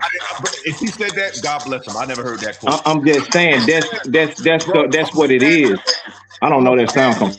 I'm a fan of Southern rap, bro. I know the lyrics from I'm Serious. I knew them lyrics back then when it came out, and I was in Jersey, bro. I like hip hop from every area, but I just hear a lot of crazy ass takes that it's like you don't. So is that who's that? Whose feed is that, bro? Somebody mute up. That you, bro? Hello. All right, it stopped. But yeah, it's the takes, bro. It's the takes. Because to be honest, it all should be like this, but these takes be crazy. But Kennedy, quiet yourself, bro. It's on you, brother. Shout out to you. Appreciate you for pulling up to the panel. It's on you. Yeah, so I would like to get to the point when Nas said that hip hop is dead. Why would he contradict himself after he made that statement with being with Lil Nas X, collaborating with him? If you know who I'm talking about, why is all these rappers contradicting themselves after a while, doing that zesty shit, that fruity shit, but they claim to be, from the streets. Even Snoop Dogg was talking to a transgender, shaking his hand, so what is happening with, in general with these rappers turning the total opposite, I mean, it's the entertainment industry. Like, that's what I'm saying. Like, they're not our leaders, but when you in the entertainment industry, and unfortunately, it's certain things certain politics that you have to play. You don't have to, but certain people who trying to get to bigger stages, they do certain political moves to get them in a strategic place long term. Because I said that too. I'm a big Nas fan. And I noticed that after he did his little thing with Lil Nas X, that's when he started getting recognition more commercially. Not I'm gonna say commercially because he's been selling records, but I'm talking about like in the corporate world. He started getting a lot of opportunities. He finally got his Grammy. But that's the politics of the music industry. But even Nas said, I'm a Columbia record slave, so get paid. It's not about people that are perfect. It's about people that are imperfect and can be transparent about those imperfections. That's an artist, not somebody that just gets online. I'm the shit. I'm always this. I'm always like the music that come out today is very antagonistic, regardless of region. You know what I'm saying? It's an antagonist. You get to the club. If you ain't got no money, take your broke ass home. I'll take your man broke. He can't afford you this. It's like, God damn, like music. Black music, the tradition of black music, like a lot of stuff I be talking about, it may sound like it's some up north bias. It's really attack on just music, period. Because people today are so big on accolades and not substance. Artists of the past were able to balance both worlds. They was able to make substantive music and make you dance and be successful in an era where people had to physically get up and buy your album. You can literally roll over and get a post about what's name shit and just hit a button. I got a question. Oh, I got you. Hold on. So it's just, to me, it's like the steroid era compared to the past, like a real natural era. It's just it's certain elements of today where it's hard to make a clear claim. Cause like shout out to my man Trill. I had an interview with Trill a week ago, and for some reason it got deleted. We can do that again. He said Future is a top 10 rapper of all time. I thought that was crazy. And I love Trill. And his argument was based on statistical accomplishments, #1 albums. And it's like, to compare, for that to only be the metric to put him over previous rappers who accomplished more with their actual music and impact they made with their music, not shit that you just feel good to, but I'm talking about worldwide impact on a real level. Because that's what music is about. It's about making a message and making you move and think. Like, that's all music do. Stevie Wonder is lyrical. Super, like, he's telling, like, it's a message. And people always want to downplay old music, but when you watch a movie, when you watch a commercial, 9 out of 10 times the music they use to sell products right now is some shit from 20, 30 years ago. But every rapper is copying another rapper, you know. I mean, even Jay-Z. The era we in now. What'd you say? Jay-Z doing what? Well, I'm saying even Jay-Z, you know, was envy of Big L, and you know, he learned a lot from him and stole his shit, you know, and you know, made it look like he invented it, but he really didn't. You know? I never heard that one though. He was about to sign Big L. He was about to actually sign Rock. I never heard that he copied him. I mean, Jay is known to take people's style, but I never heard him sound like Big L. Like, Big L got a real distinct punchline style. That As a matter of fact, I've seen them both do a freestyle at Stretch and Bobbito, and they didn't even know each other like that. So hold on. First of all, I want y'all to know who's on this panel right now, so we can have a real conversation. Sean Bolden worked. How long you worked in the music industry, Sean? Probably going on 40 years in a couple of years. Name some artists that you've worked with. Give us a quick little list of artists you worked with, because your opinion gonna hold some weight. I mean, anything that went platinum out of LA, I probably touched. Meaning Tupac, Ice Cube, Dre, The Dog Pound, Eminem, who else? Bro, I got Nipsey on my right behind me, bro. Cypress Hills. Come on, man. Well, Nipsey I didn't work with, actually. Let's say the core of those who went platinum. I don't even know if Nipsey went platinum, frankly. But those who went platinum are better. Victory Lap is definitely platinum. Victory Lap is platinum. Well, I'm not disputing that. I just said I didn't know. But no, he's not one of the people I worked with. But those are some of the people I worked with that I just mentioned. So when Sean says something, you can't say he a hater. He'll know what he's talking about. He is from Brooklyn though, but still, like, yeah, I'm from New York. But Lil Larry, it's on you, and then Sean, it's on you. Hey, y'all can hear me well? I'm good. I'm good to go. Hell yeah. Man, I had to say this, man. I had to really say this, man, because I truly don't see what y'all see in Nas. And I make music myself since a kid. I love all type of different genres and different artists. But I feel like, I want to ask y'all something first. Why y'all don't think, do y'all feel like Nas gets the recognition he deserves, or he more of a, they slept on him, they sleeping on him, they slept on what he did? I think Nas gets, it's like you get recognized by people who have the eyes to recognize. So the people who understand quality rap, they know Nas is, if not one of the best. It's people who, to me, when you don't like certain people, it says more about what you understand than anything. Like if somebody to say, I don't fuck with, if they want to learn about classical music and they say I hate Beethoven, it's like he's one of the people that define the genre. It's like somebody that hates Picasso or Van Gogh, but they into art. It's like certain things are a part of the standard of understanding the genre. Nas is literally the standard for a hip hop album. Not a trap album, not a G-Funk album, not a drill album, but for a pure hip hop, pure essence of it is when you, because the essence of hip hop that Nas comes from is that made hip hop so dope is the fact that you come from these places of poverty, these places of lack, these places that are supposed to be full of people that are ignorant, and you're able to articulate your experience, not only your experience, but the world over a beat. That is a phenomenal thing to do. Nas at the age of 17. So when people say I don't see what they understand about Nas, I don't think they understand hip hop at all. In my opinion, I don't think they understand it. No, let me tell you this. Some gangster shit, like some people first. Your introduction to hip hop often dictate what you like too, because some people their first introduction was NWA or 50 Cent, and they get locked into that, and they don't understand what came before. Like me, when I was young, I didn't just listen to what was out. I was really a fan of the hip hop. I was a big buyer of Source magazine, and the Source would always have issues where they just like reminisce on like classic albums from like different eras. So I'm like, if I really want to take this shit serious, I need to listen to why those albums was considered classic. What aspect of those were considered so magnificent that they had to put in this category regardless of era and regardless of region. And I think this generation just don't have those rap nerds like that, where it's like it's not really a passion for the whole thing. They just like what they like. And that's cool. Okay. All of it. I gotta say this. I think Nas is a good lyricist.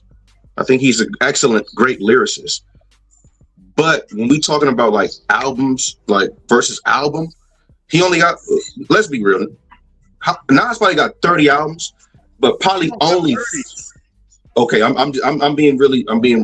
pushing it. I think he got about like what, 20, maybe 20. Generous. Yeah, I know he has a lot, but what I'm saying is, how many can you name? A lot of them. Illmatic. It was written. Fucking. Those are. Of course, you can name those. Those fight. I am. Lost Tape. Illmatic. Godson. King Disease. Magic. Like these are they fire. But this. I forget you from the coast. I forget you from the East Coast too. So, but that's the thing, bro. Look, I'm from Cali, right? But I can recognize Scarface and J. Cole. I can recognize lyricists, but it's like I kind of feel like J. Cole did it better. Like, or I'll choose a Scarface over Nas because it's like you have a lot of you produce a lot, but Nas he produced a lot, but it ain't like, ooh, that's cold. Like, yeah, we playing Nas every day. For somebody to say that, I can only say that what he says just doesn't resonate with you, so you don't see the value in it to be like that. No, you can't. But I can though. I can because I can appreciate his artistry. There's no way. The shit that Nas said, of course, after this, you can go, John. It's no way you talking about that ain't cold. There's no way that you can say that about Nas. You haven't heard enough. But I want you to understand though. What I'm trying to say is, you can be a good lyricist, but not a complete artist. But he is though. Right. He can write his ass off. He can write his ass off, but it ain't gonna equal an amazing song. It's like, yeah, he talking crazy, but I don't love the song. That's your opinion. But no, it's not. It's not. Bro, Nas is not top 5. He's not top 5. To you, that's just an opinion, bro. That's not a fact. But listen, Nas is not in really no one's top 5. We talking about the top. That's true. He's on the top of most people's list for best rappers of all time. He's top 10 in most lists. Maybe on the East, maybe you hear that a lot on the East Coast. That's not true. I've never met someone who say, "Hey, even an old hey, Nas top." No, he's not. Yeah. Both are making valid points. Yeah, both are making valid points. But y'all listen to songs for different reasons. To what point you said, Ella, a second ago, and that's where your differences are coming in. Nas is a great lyricist, and that's why. You being a lyricist, you understand and can recognize a lot of his contributions as a lyricist. To his point, Nas is not the best songwriter.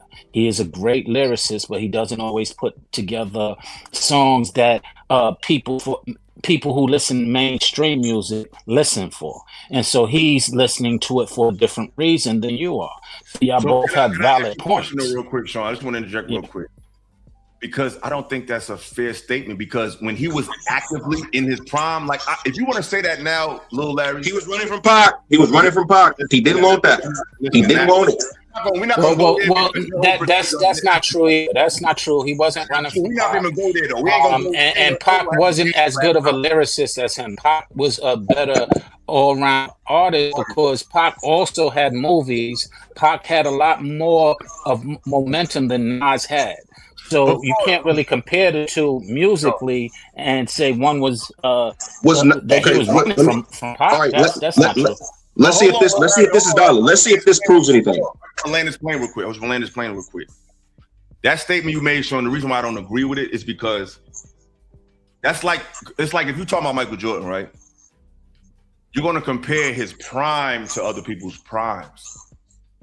Y'all want to talk about Nas when he was on the Wizards and compare him to people. No. Hey, let's compare him at his best. Ho. At his best, from Illmatic to Godson, which is his prime, there's good fucking music on all of those. But he was never considered the best. He was never considered, hey, Nas is the best.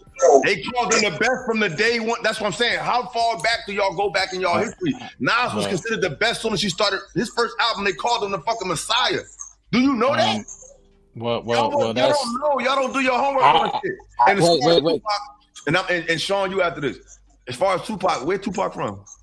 From Harlem. His first rap name was MC New York. So he brought a New York type of energy to Cali. You welcome. But that's where he's from. He's from Harlem.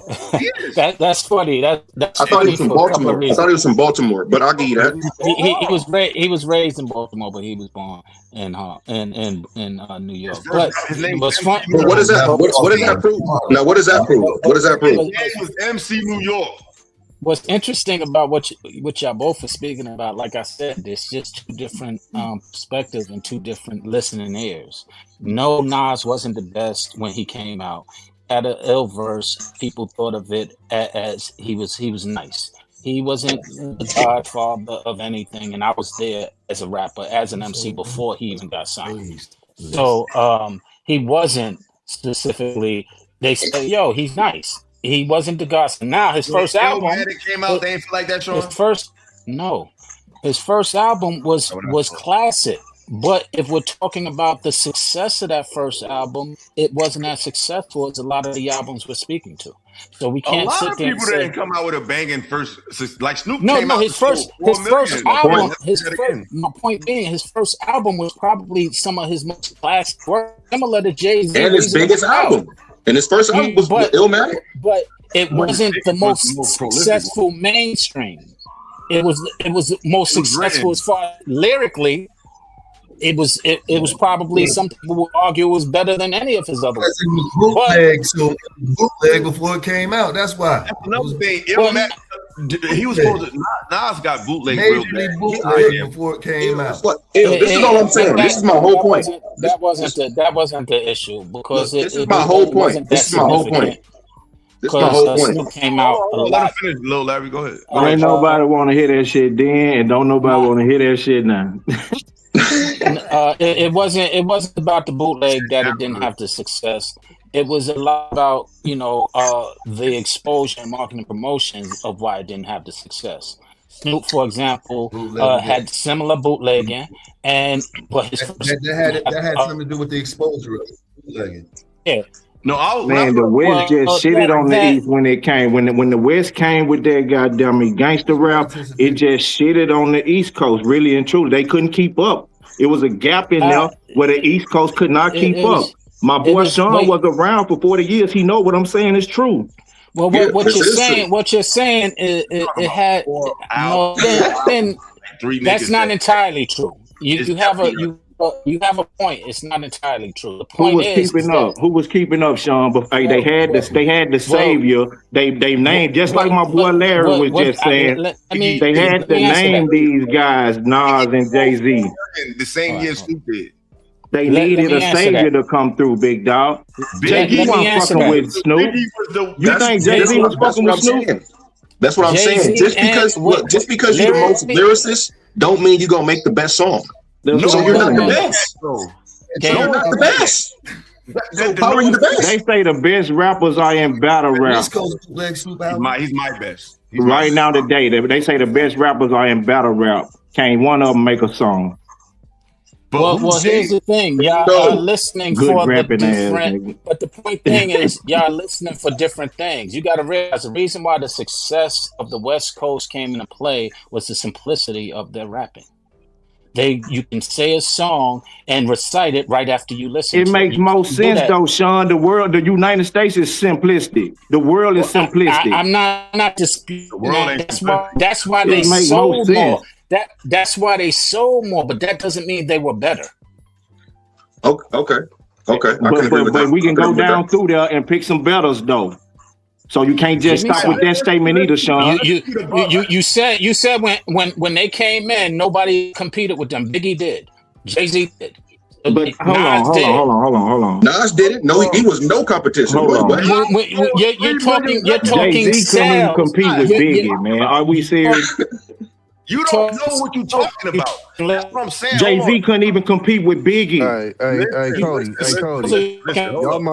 Some of y'all might be too young for this conversation. Man, I'm older than y'all, nigga. Y'all can't tell me shit. Okay, so Cody. Because hold on. Go ahead, bro. DMX dropped 2 albums. DMX from the West. DMX dropped 2 albums. Oh yeah, but that was later on though, Tommy. That was later on though. That was later on. That was later on, Tommy. That was after the gap I spoke about, big dog. What? Okay, hold on. Wait a minute. Hold on. Like, what are you talking about? Hold on. Busta Rhymes was man, y'all crazy. Y'all crazy. Hey man, listen. Hold on. Yes, hold on, big dog. No, hold on, Cody. You hold on. Tommy, you got the floor. And then I have it, and then it's come back to you, Cody. Well, no, we dealing with facts. We ain't dealing with emotions. We gonna deal with I ain't from neither one. This is what's crazy. Got no facts. You know how old I am, and you know where I'm from. I literally grew up hating them niggas. Like, the first time I listened to a full Biggie album, I was 37 years old. I had never listened to this nigga album. I grew up not liking them niggas. But when Lil Larry said that, like, I'm from the West Coast, I had to jump on here because I'm going to be solid with you. The only way I listened to my very first Nas album was I worked at UPS and the homie had stole a Bone Thug CD and he had a Nas CD and was like, you can have this bullshit. I'm going to tell you right now, man, when I heard that song Rewind, fucked me up. Stillmatic was the first album I heard from Nas. Well, I had to slap that shit front to back. That was the first East Coast album I ever slapped front to back. That shit crazy. Like that shit different. Yeah, but we ain't saying they didn't have some nice shit though. We ain't saying they didn't have some nice shit though, Tommy. Let him finish. So what I was saying is we can't have a conversation. So what I'm saying is when the West, the points could get lost if we just keep talking over each other. So what I'm saying is when the West came, it wasn't just like a complete whitewash. Like the East still had some hitters. Yeah, they did. I'm not saying that though, big dog. What I'm saying is they hit us compared to the hitters on their end was goddamn me. The West Coast hitters was bigger. You had Snoop Dogg, you had Pac, you had goddamn me. These folks was running the world. These folks, 2 rappers. He named 2 rappers. No. They had the NWA. They had got. See, y'all just be rambling. This is why I be interrupting niggas because I swear to God, I be trying to get y'all the benefit of the doubt. They just be cramming all the errors all together. Hold on. Because this is Illasophical Radio. We got to be correct with this. They don't need no errors. You went from, no errors. I was 94. Everybody. He sold 4 million in 94. He flopped from his second album. Dog's Father was not a hit smash record. So Snoop had one hit album. One. Tupac came out with one hit after All Eyes on Me. All Eyes on Me. Hold on. Don't forget Ella started with the Chronic. Let me. I'm just trying to. Let me make my point. Man, I'm talking about hold on, Ella. Let me tell you. You arguing something I'm not arguing, big dog. NWA was the 91, 89. I'm talking. My whole argument was the goddamn point where the West came in and killed hip hop. Now Biggie and goddamn Biggie wasn't rapping no goddamn hip hop like that. Biggie was on gangster rap. He was trying to go gangster rap like Cali, big dog. You mean talking about the streets is gangster rap? Oh man! So now gangster rap don't exist. So now gangster rap don't exist. And gangster rap didn't make a whole impact. Gangster rap didn't make a whole impact across the nation. Are you serious? Mean it's just gangster rap. Check this out too. Man, though. It's like when West Coast came, East Coast. Hey, it's like when West Coast came, the East never like came back low key. But this is why you're not making sense, because things you have to follow order, right? Who started gangster rap? The Schoolie D from Philly. But the biggest, they don't know who started nothing. Yeah. But this the thing though, we have to go in order, bro. Yeah. The big first West Coast Schoolie D started gangster rap. Schoolie D from Philly. Bro, we gotta talk. Yeah, he did. Wait, hold on. The first big West Coast album was NWA. That was what, 87? The next big West Coast, that's one album. Wait, hold on. Wait. West Coast album was Ice-T was before NWA, right? Who? No, Ice-T was NWA. Yes, no, Ice-T. Ice-T way before NWA. Yeah, Ice-T. He's from New Jersey. He's from New Jersey. Who cares, right? But what I'm saying is this. Right. The first big West Coast album was NWA. The next one was in 92 with The Chronic. The next big one was in 94 with Doggy Style. The next big one was Pac with All Eyes on Me. That's 4 albums, bro. So this dominant rise. What about the Dog Pound? What about Corrupt? Hold on. You're missing the biggest one. You're missing the biggest one. You just skipped over the Chronic. Whether you want to believe it or not, the biggest one was MC Hammer. So stop all of the. MC Hammer? Yeah, he was. Wait a minute. He was the biggest mainstream. And now he wasn't a West Coast gangster rapper. You talking about gangster? I'm talking about a West Coast rapper. That ain't what I'm talking about, though. Y'all crazy. Y'all true. Listen, Doggy Style, All Eyes on Me, The Chronic, and the Dog Food was the big 4 West Coast albums of the 90s. I'll even throw in America's Most Wanted by Ice Cube, but he went to New York to record it with the Bomb Squad. Ironically, I'm a real hip hop fan. No, what do you mean, though? Wait. What about Corrupt? What about Corrupt? Listen, Corrupt was not a big album. That was a regional. He went platinum. I think Corrupt went platinum. I might be mistaken, but I think Corrupt went platinum. You think he did, but you just ignored the fact that Nas sold 3 million in 96 when Pac and Big was alive. He sold 3 million. How many niggas did that? But that's neither here nor there. So listen, what I'm saying is in the 90s, those were the 4 big West Coast albums. Now let's go East Coast. You got Mace, Harlem World. That went 4 million records. This is 97, 4 million. Big in 94. Ready to Die, 4 million. Nas in 96. It was written. Triple platinum. That was after Big was dead, though, right? What was it? It was in 96. Big died in 97. That's what I'm saying. Like, y'all know. What was the name of the album? Did that album release after he died? No, it wasn't. That's what I'm saying. Y'all just be talking, bro. I'm like, y'all gotta get y'all. Hey, what does that sound? I don't know, bro. That you? Did you watching it and listening at the same time? Whoever mute, yeah. But this is what I'm saying. Like, I love I love all hip hop, but y'all make these conclusive statements, but when you unpack it, brothers, respectfully, it don't really add up. So I gave you 4 big West Coast albums. You got Nas, It Was Written, triple platinum. Wu-Tang, Into the Wu-Tang, double platinum in 93. You got Naughty by Nature in 91, triple platinum. This is in the 90s. There's 3 albums already. You got Biggie's album, Ready to Die, 4 times platinum. That's 4 albums. Then you got double Wu-Tang, so dropped the double album in 97 and sold another 4 million. That's 6 albums right there. Then you got fucking Life After Death that went fucking diamond. So you saying the West never had it, though? Hold on. Then you got X came out in 98 who sold 2-3 million twice in 1 year. Then you got Jay-Z in 98. That's sold 5 million. In the 90s, it was more platinum artists from the East than the West. Go figure. Go figure. All that hollering and screaming and thinking we hating, when we break down the facts, it just don't add up, bro. I don't think you correct. No, you missed a few West Coast artists and a few West Coast albums. There's more West Coast artists albums. You missed a lot of West Coast artists, though. Name me one besides Biggie. Yeah, so hold on. So wait a minute. Hold on. Fucking Ice Cube's Death Certificate. Who was calling crazy? Cypress Hill. Hold on. No, you missed some. Ice Cube's Death Certificate. You had Cypress Hill. The Dog Pound. The Dog Pound was spanking shit. Hold on. Wait a minute. Let's not forget Warren G. Let's not forget Warren G. Saved Def Jam. One album. Come on, Warren G. One album. He had one good album. Like, let's not be biased. Let's call a spade a spade. No, we going album for album. You name one Biggie album, we going album for album. We ain't saying he had millions of albums or no shit. Biggie went 4 million in Diamond, and then he died. R&G was alive, and he just never made another hit album like G-Funk. That was a moment album. And then you start off the 2000s. Who smashed the 2000s? 50. No.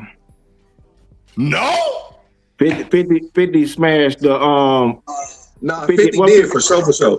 I got 50 over Nas. I mean, top five. I got 50 over all New York rappers though. Honestly, I got 50 over all New York rappers. You got it, fellas. You gotta pack it all together. Let me ask you all this. Let me ask y'all this. What are y'all measuring it for? Sales, impact? What are you measuring? Everything. It's all about sales, impact, your albums, how your album was put together. Wait, no, that's not fair. Hold on, we got to talk one at a time. All right, I don't want to look chaotic. So Sean is on you, and then Larry is on you. Go ahead. The reason why I asked that is because you're saying it's one thing, but no, everything you're speaking about is just the sales impact. It's not the impact of the artist. You're speaking about their success at sales. So if you're measuring it with success of sales, what Illa is saying is reasonable. But if you're measuring it on the impact that an artist had despite their sales, your argument starts to wane a little, because you can't sit there and say that somebody like a Biggie or wasn't impactful, or somebody like a Wu-Tang wasn't impactful, or even ain't nobody saying that though. Ain't nobody saying that. I'm asking, what are you measuring it against? Because every time you speak, sir, every time you speak, sir, you're measuring it on. Larry been saying. I think me and Larry been saying the whole time that it's all encompassing, right? They trying to stick to a certain thing. That's the difference. So I feel like I'm kind of sticking on this Nas thing too, because this is the main one I could think about, because y'all got him so high. But it's like, to be the best rapper, it got to be all of that. Your stats, your numbers, your album sales, how you can compact the album, beats. But in his prime, he had that. You just don't want to recognize it. If you come out with your first album considered the greatest hip hop album ever, at your first album, your second album goes triple platinum. Your second goes platinum, and your third goes platinum, and your fourth goes platinum, and your fifth goes platinum. And on this run, you have a epic battle. Like, what are you talking about? He sold platinum his whole prime of his career. When he got older and wasn't involved in people, young cats. You look at the biggest artists. After a while, generations just don't listen to him as much. But in Nas's prime, he did everything you're talking about. So I don't think you understand his prime that much, because in his prime, look though. You just jumped on platinum. You just jumped on numbers. So you're talking about just numbers. Everything. That's what I'm saying. You don't know about Nas. Nas was one of the, probably considered the flyest nigga in the 90s. Like, you don't even know. Like, Nas was influential on bro. Nas was fly, bro. Yes, Nas was fly, bro. Yes. In the 90s, he was considered one of the flyest, best dressed rappers. Like, y'all just don't know enough about rap. Y'all know what's. But was his was his peaks higher than 50 Cent? Was his peak higher than 50? 50 Never. Was his peak higher than Biggie's? Commercially, no. Was his peak higher than Snoop's? Commercially, no. Commercially, well, no. Then if that's the case, was anybody's peak higher than Eminem? No. Other than Drake. No, Eminem's over Nas. Based on, like I said, that's the reason. Yeah, it's lyricists, it's numbers, it's your impact, it's your peak, it's everything. How you if you got the better out, it's all of that in one. You telling me that Eminem had a bigger impact in the black community than Nas did musically? I definitely not in the black community. Don't put words in my mouth. I didn't say that. I didn't say that. He had a bigger impact in rap music. I can't even say that. He had a bigger impact in music. Bro, I'm not listening to that nigga right now. What's you listening to Eminem right now? I'm gonna listen to him before Nas. M got more hits than Nas. We just two different type of niggas, bro. Because I'll definitely not listen to Eminem. That's arguable. What? All right. Name the hits that Eminem have over Nas. Singles. Go ahead. Now, okay, personally, I'm not a big Eminem fan. No, you jumped out there. No, y'all want to bring man, he don't gotta be a fan of the man to say, "Come on, y'all serious, man? He got to be a fan and know songs of the man and shit." Y'all can't be serious. Because I'm not speaking from a personal stance, so I'm not speaking from what I like. Y'all ain't gonna have a conversation, right? Speak for you. You said I got Eminem over Nas, but you can't spit one Eminem song.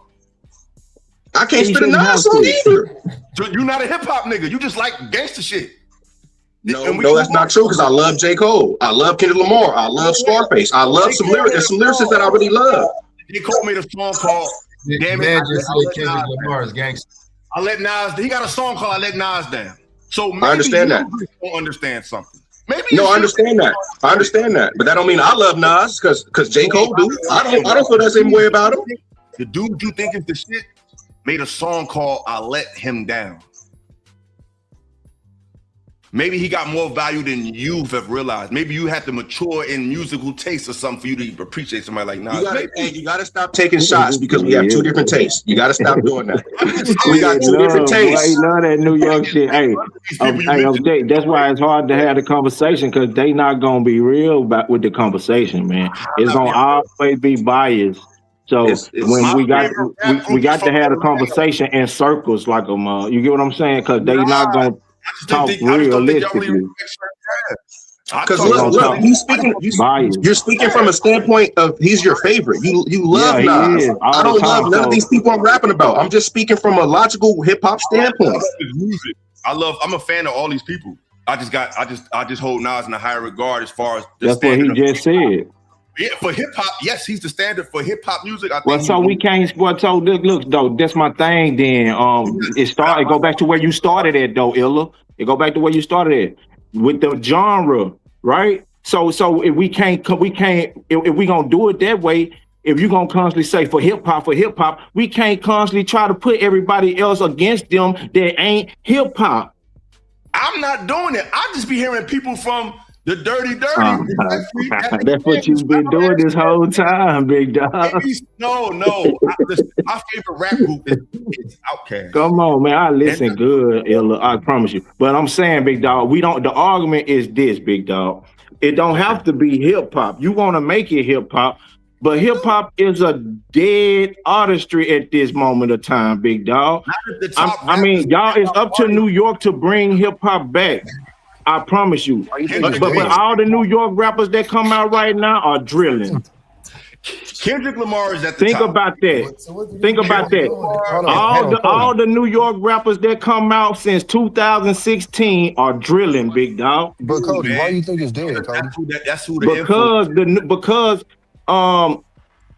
New York ain't making the music and they're not supporting the music. Cali is supporting Cali music. That Cali swag, that Cali gangbang music, the Cali is supporting that, so it's making a comeback, right? That drill music, Chicago supports that. The New York got them youngsters in New York, got the youngsters in New York supporting that, so it's staying alive. The trap music, Atlanta supports trap music. Trap drill kill music, pop and snout pill music. Memphis gonna keep that alive because Memphis repping that. You understand what I'm saying, big dog? So I guess I would have to ask, what is your definition of hip hop? Like the best definition I heard was from Glasses Malone. He said it's it's street urban culture personified through the arts. So everything you essentially named is hip hop. Bingo. That's why I said that though. That's the umbrella. That's the umbrella. Yeah. But then it got genres that fall under the umbrella, right? It's just like comedy. You have comedy as the umbrella, but then you have satire. You have dark comedy. You understand what I'm saying though? So we can take deadpan. Big bro. High energy, deadpan. You can take that to all different levels and stages of it. Hold on, y'all. I got to shout out the super chats. Shout out to my nigga.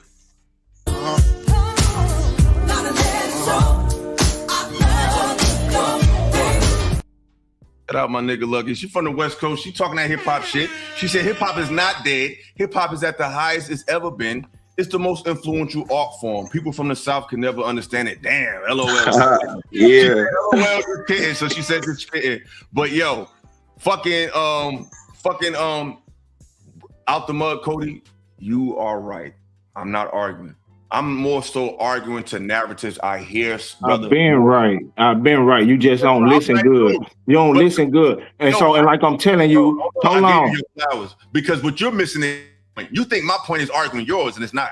So we both right. I'm arguing a narrative that's put on the internet when they be so dismissive of classic hip hop or forefather hip hop, regardless of region. I just think that's corny to be dismissive to people who paved the way for you to be able to have a sound. Regardless listen though, they're not dismissive to T.I. right now, and then T.I. just came with probably the hottest song dropped this year.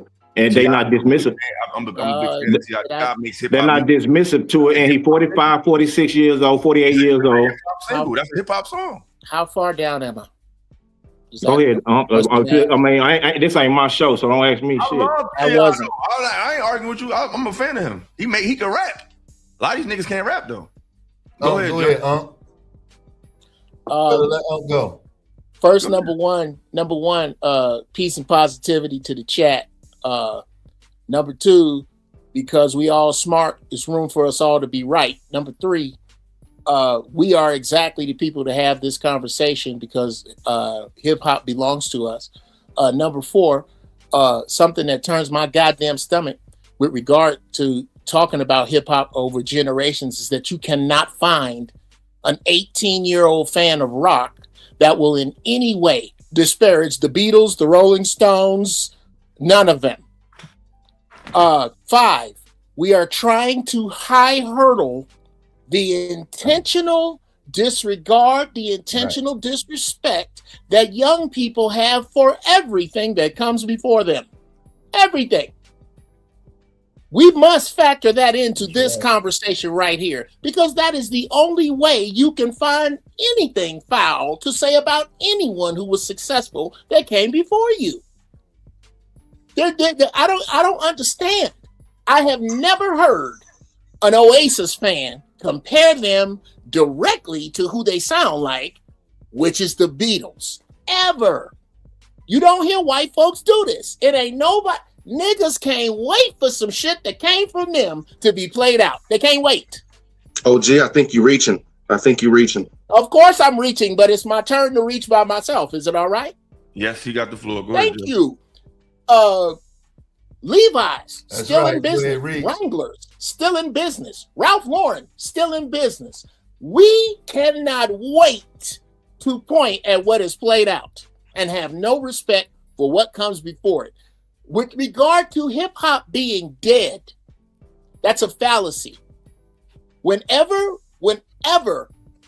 this conversation comes up, the nasty P word gets right in the middle. Popularity. If we are judging by popularity, McDonald's is way better than Ruth Chris. I can't, gentlemen, because this conversation is so subjective, because I can't tell you that a violinist is more entertaining than a juggler. I can't tell you that your favorite rapper is better than my favorite rapper. My favorite rapper shuts down conversations all around the board. That's KRS-One. But I'm not going to tell everybody that the Blastmaster got to be better than your dude. Fine. Nas is mid. If you going to call Nas, if you can put a chink in Nas's armor in any fashion, that ain't about Nas. That's about talking to me. You're talking to me. I'm talking to the world. I am talking. This is not just you, Lil Larry. This is although most of the people who I'm talking about nickname themselves Little. That's some new shit. What I'm discussing right now is the general disrespect that young black people have for what comes before them, and you cannot find it amongst rock fans. And I'll leave it there. And I gotta jump in there first. And no, Mr. Fantastic Nas, I think Nas is in Mount Rushmore, but somehow he has slipped down when you talk to niggas who got their driver's license in the 21st century. I don't know, but we going. I'm gonna address something that Jeff said. I'm gonna piggyback, but we got another super chat. Shout out to the homie Lucky. She just dropped the bar for real because it's true. What she said is definitely true.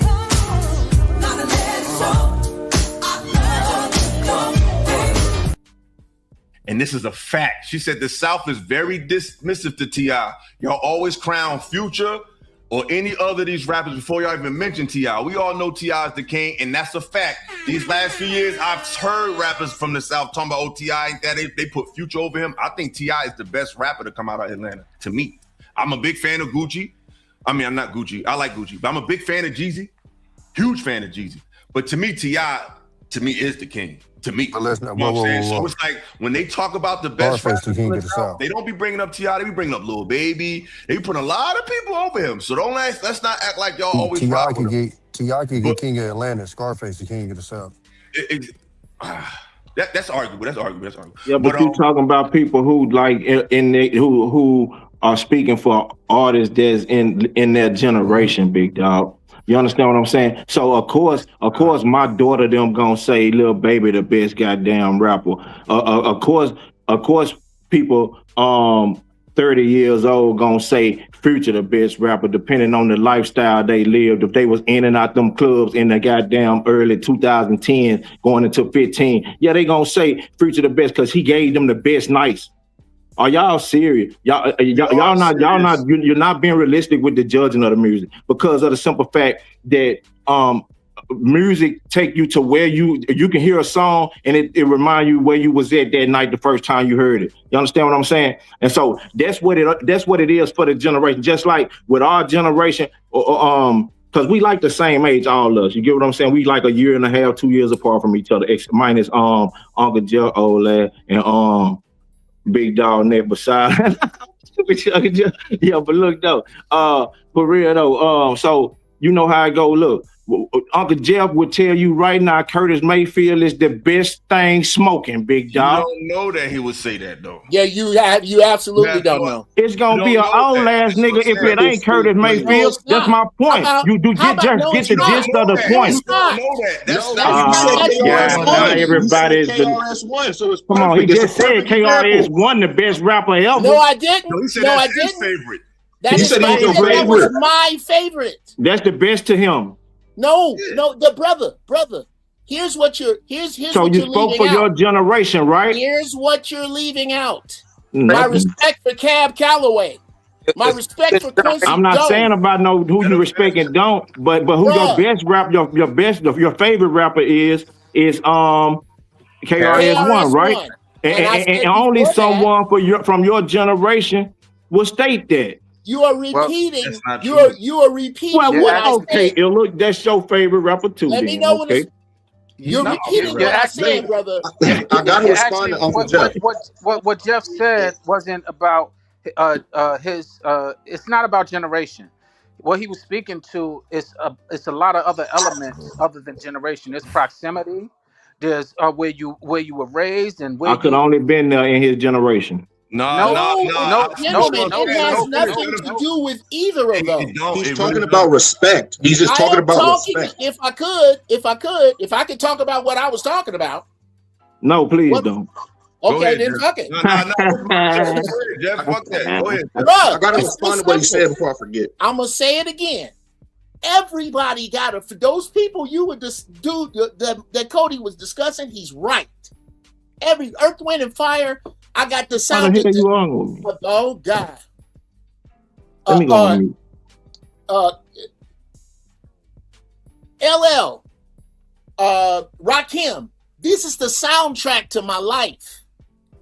But that does not make me disrespect what came before it, what came after it. I am talking about the ability to respect the line of music. Young black people can't wait to shit on what came before them in any way, shape, or fashion. And old heads can't wait to shit on the new shit. Old heads can't wait to shit on the new shit. It's not. No, it's not. You just did it. That's another lie. You just did it. No, I didn't. All right, hey, let me respond when he's done. I'm gonna respond. I'm gonna get up on you, huh? That's why. Listen, that's why they said it's the first era where the generation is dumber than the previous. Woo! First of all, every fucking era got new niggas. The people from the 60s was newer than the ones from the 50s. Thank the ones you. from the 70s was newer than the ones from the fucking 60s. The ones from the 80s was newer. Like, what the fuck are you talking about? New people didn't just get created. This is the Y'all got first. here. It was always a new this. Hold on, Literally. Jeff. Look it was at this. always a new person. Look at this There was list, Ill. There was fucking Frankie Lyman, then there was Marvin Gaye, then there was fucking James Brown, then there was Michael Jackson. Like, it's always a new person. You think Look you at think this. the first You era? gotta look at the. Listen to this about this generation. Hold on, Listen. Jeff. This is why I'm gonna say this. I'm gonna land my plane. This is the difference between this era and every other era. This era is the first era that don't give a fuck about substance. No, everybody else, every other era, they demanded some type of substance from the music. Niggas ain't just start dancing and tapping their feet when y'all fucking got here. It's just that it wasn't always about that. Whether it be black and soul music, R&B music, rock, whatever, there was always a story and a message. This is the first era where that appetite is very dumbed down. And ironically, to me, the genre that they used in the dumbing down, a lot of that music come from these rural areas. Are you speaking about the mumble rap? Is that still the era now? Let me respond. Fantastic. That ain't that era no more, right? The mumble rap. A lot of drill and a lot of trap is just not good music. I'm sorry, it's just not. This man is gonna bust his gallbladder if he don't say what he gotta say. Would y'all go please? ahead, Lil Larry. Go ahead, Lil Larry. Go ahead. Please.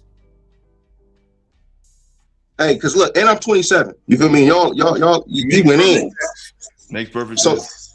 So look, because you had a lot to say about the young generation, but don't let me land it too. But your generation does the exact same. You sat up here and you said we get disrespectful about it.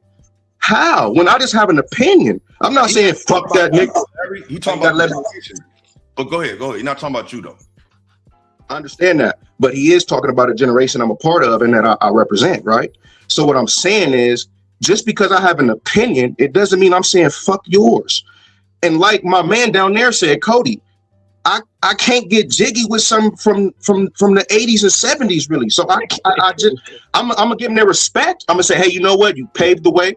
I kind of like this song. I might have liked that one, but you know what I'm feeling? I'm feeling what I grew up on. I'm feeling who I listen to, and I truly feel like it's supposed to get better.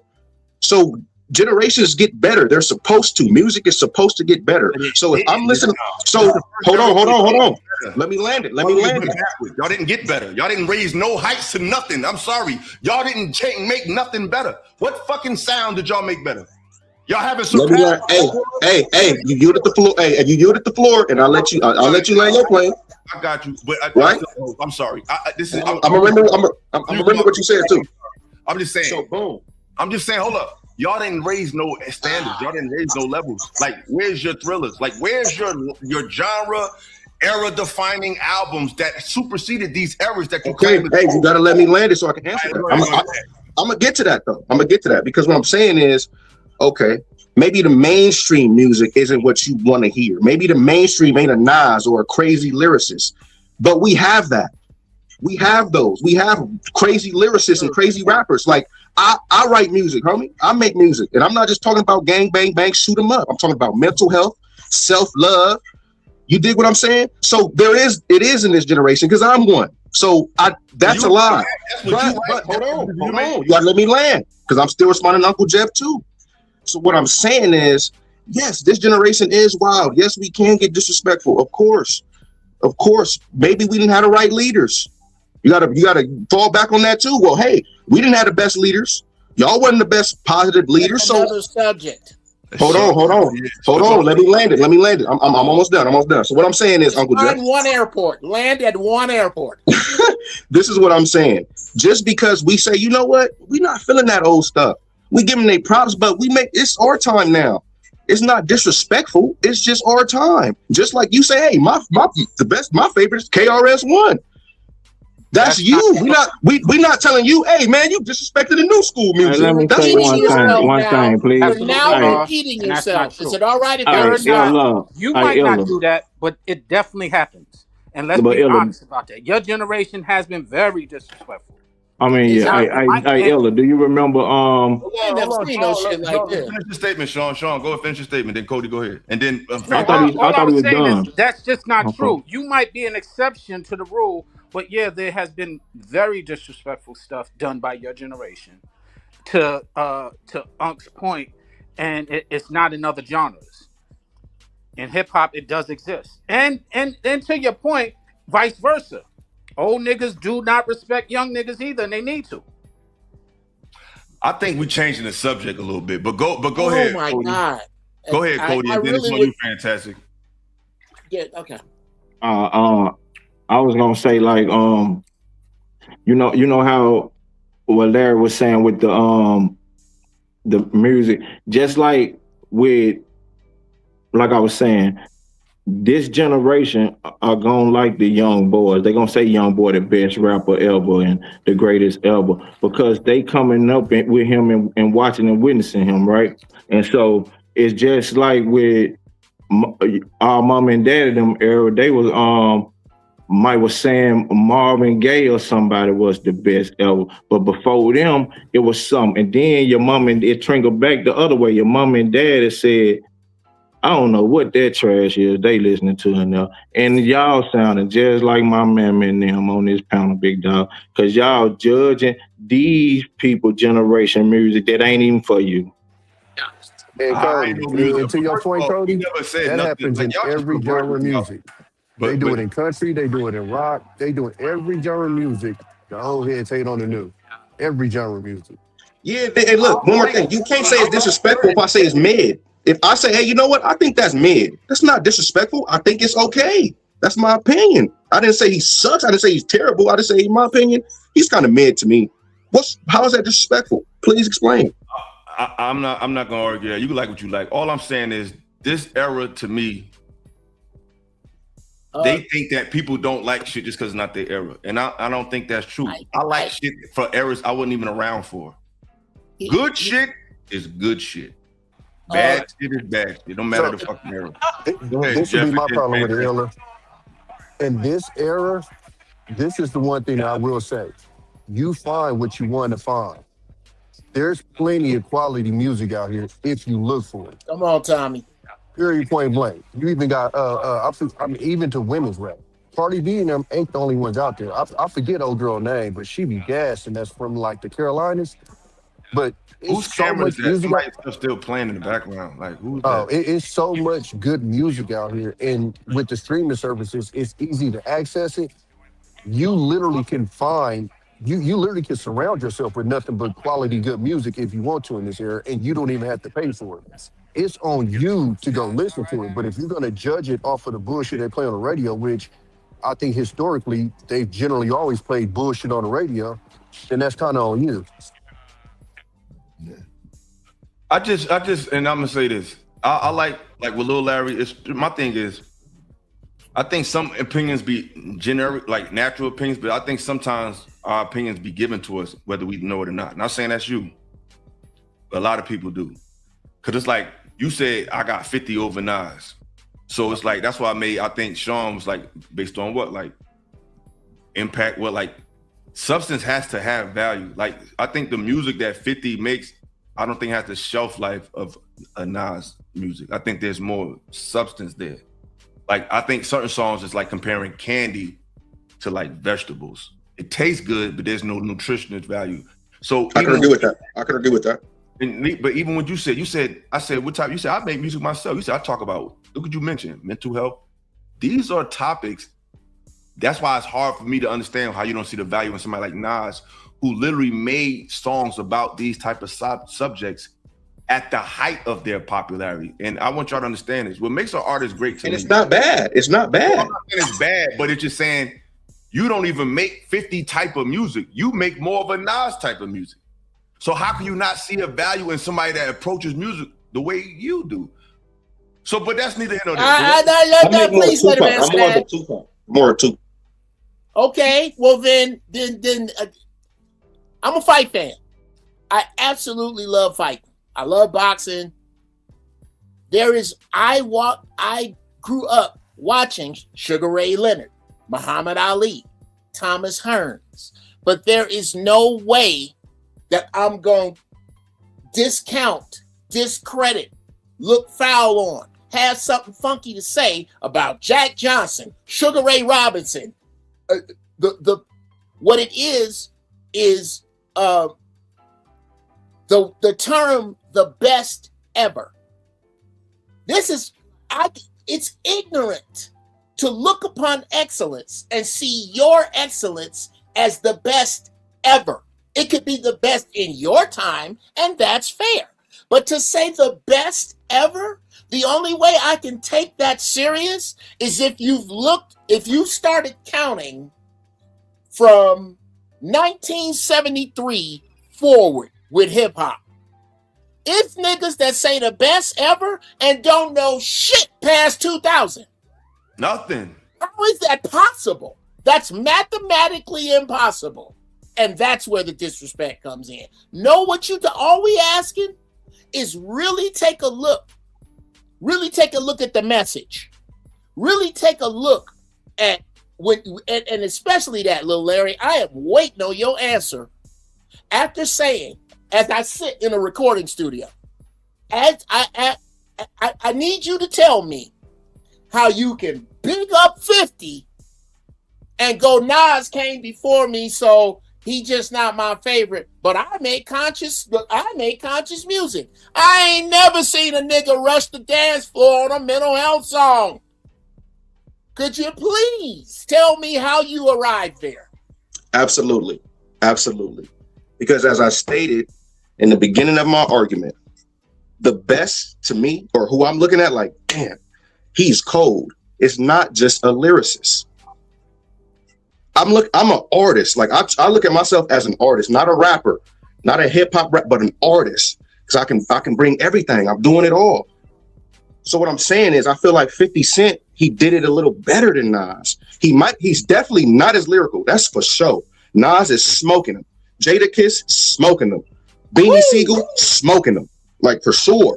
But it's just the package. It's like a whole package. Like, and you keep saying discount or discredit or disrespect. It's not that. When I'm choosing who I like more, it isn't saying, hey, you suck. Get out of here. This is mine. No, but by your words, you said discount. Let me clean that up for you.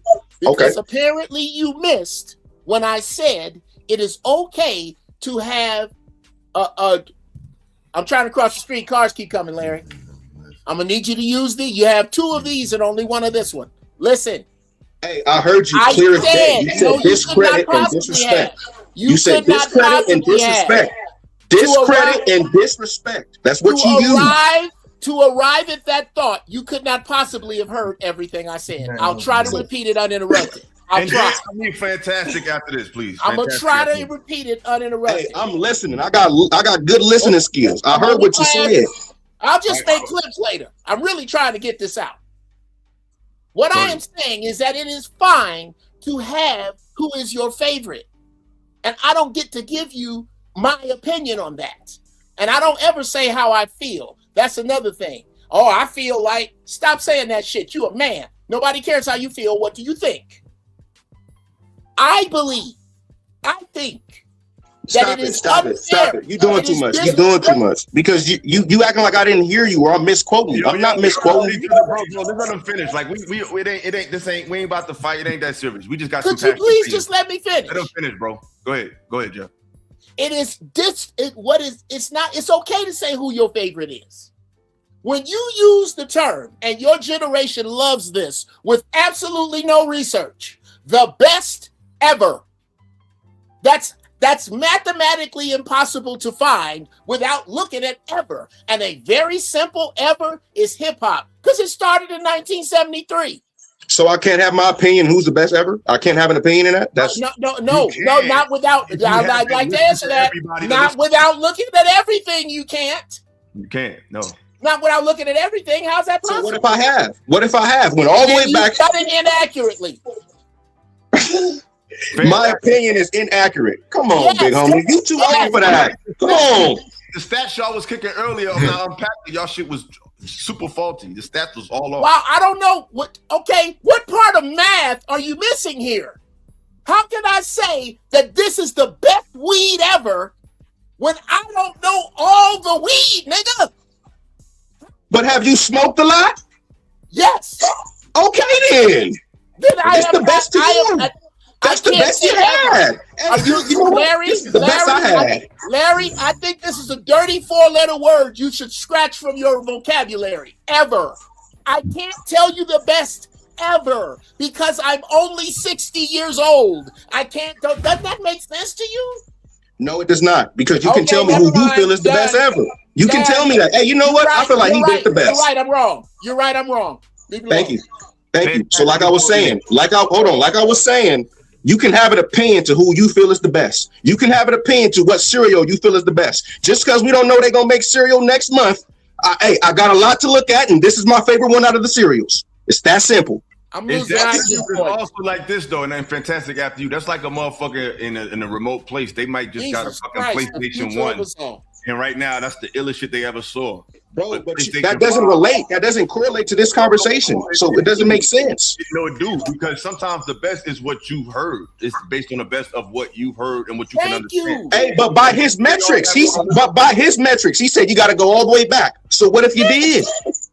Yeah, we can't prove it. But a lot of your arguments and people like you, your arguments sound like somebody who didn't. But we could be wrong. But go ahead, Fantastic. Okay, bro. Yo, what do you know about Grandmaster Caz? He don't know nothing about that. Nothing. Bro, hold on. Music ain't that. Don't push me, cause I done went back and listened to all the hot people and I chose who I liked. That's it. No. He said Caz. He didn't say Flash. Thank you. But I know who that is. But you quoted a song that he didn't write. That wasn't No, hey, but wasn't that one of the first hip hop songs ever wrote? That's not who he mentioned. No, it wasn't. I don't care. I'm not talking about who he mentioned. It wasn't. I don't know no music. Okay, look. Okay, cool. Hold on. Okay. I ain't never seen a group of people so proud of what they don't know. Grandmaster Caz, and you spit something from Grandmaster Flash, and then try to say it doesn't matter. It does matter. He asked you, did you know who Grandmaster Caz? I don't know one old artist. I never heard of a song from Grandmaster Caz. No. Can't write in cursive. Can't write in cursive. Can't find your way around without help. Can't ride a bike without a helmet, and can't fix a flat. We had a name for them people. We called them retarded. You're not talking about me. You're definitely not talking about me. I'm talking about an entire generation. An entire generation. Stop that it. can't fix a flat, You sound can't so ride a bitter bike about without a hip-hop. helmet. Why you, my God. Hey, hold on. All Why right. are you showing your feelings about hip hop? Y'all niggas, Like, gotta pause. I ain't gonna never get to talk. I'll let y'all niggas. Go ahead. Shout out, man. Shout out. And I'm hating on your hair. Yeah. I fuck with Cali. I fuck with West Coast, bro. I fuck with West Coast. I fuck with y'all. Man. Yeah, like that. Yeah, everything but horrible ass E40. We don't get that. Don't talk about 40 like that, man. Watch your mouth, blood. Horrible ass E40. But you know what I mean? My God, don't do that. That's my man. I know, man. I know. Hey, nigga was so bad he almost killed Biggie for telling the truth. You know what I'm saying? It's okay. But yeah, man. My bad for being late to the party, bro. But shout out to Fantastic. Yeah. Listen, man. I think this is a much needed conversation because I think what's missing with the youth is they didn't have uncles and dads and granddads. So boy, you don't know nothing about this here, boy. You know what I'm saying? This, you know what I'm saying? To give you the versatility. Yeah, to give it, hey, Uncle Jeff, to play a vinyl record for the first time. Bro. You feel me? So I think that's what's missing. Like that, and oversaturation. Yes. So for us, you got to think, bro. Cassette tapes, CDs, all that shit, bro. You didn't get a different mixtape or a different album 3-4 times a fucking year, bro. Motherfucker put an album out, that shit lasts 2-3 years. Yes. You know what I'm saying? For you to actually get to go through it, and then you run the singles for that thing. So now you get the full breadth of the album, right? And then it's not all that oversaturation, and most importantly, you had to have talent. You can't just get out here because you had a fucking microphone and a motherfucking SoundCloud account. You feel me? Nigga, So y'all produce crisscross. Huh? Y'all produce crisscross. What? Shut up, niggas. But too, nigga. So what? We can balance out. Let's not do this, okay? I was a giant, bruh. Crisscross has some hits, bro. That jump. I know Tommy asked, Tommy our age, so I know that nigga put his jeans on backwards. I ain't finna let Tommy. Come on, man. I ain't even finna let Tommy motherfucking finesse me like that. I know better, nigga. Again, but listen, what I'm saying, man. That's what it was, right? And just the industry just wasn't so fucking over flooded, bro, with all these damn artists and everybody getting in the game. And these, and then most importantly, these fucking 2 minute and 30-second songs. The fuck? You can't even enjoy music no more. Music lasts by as long as the fucking commercial. And I got a basic question for all y'all. Fantastic. What the fuck is these niggas talking about? Like, what are they talking about? In 2 minutes and 30 seconds, not much. But I don't really think it's for us to know, though. Illa, you gotta just come to grips with the fact that, big dog, it ain't for us. No. I'm not going to let that one. No. Stop. Music was ageless. I know music had an age thing. Again, Illa, I'm going to say it again. Shit.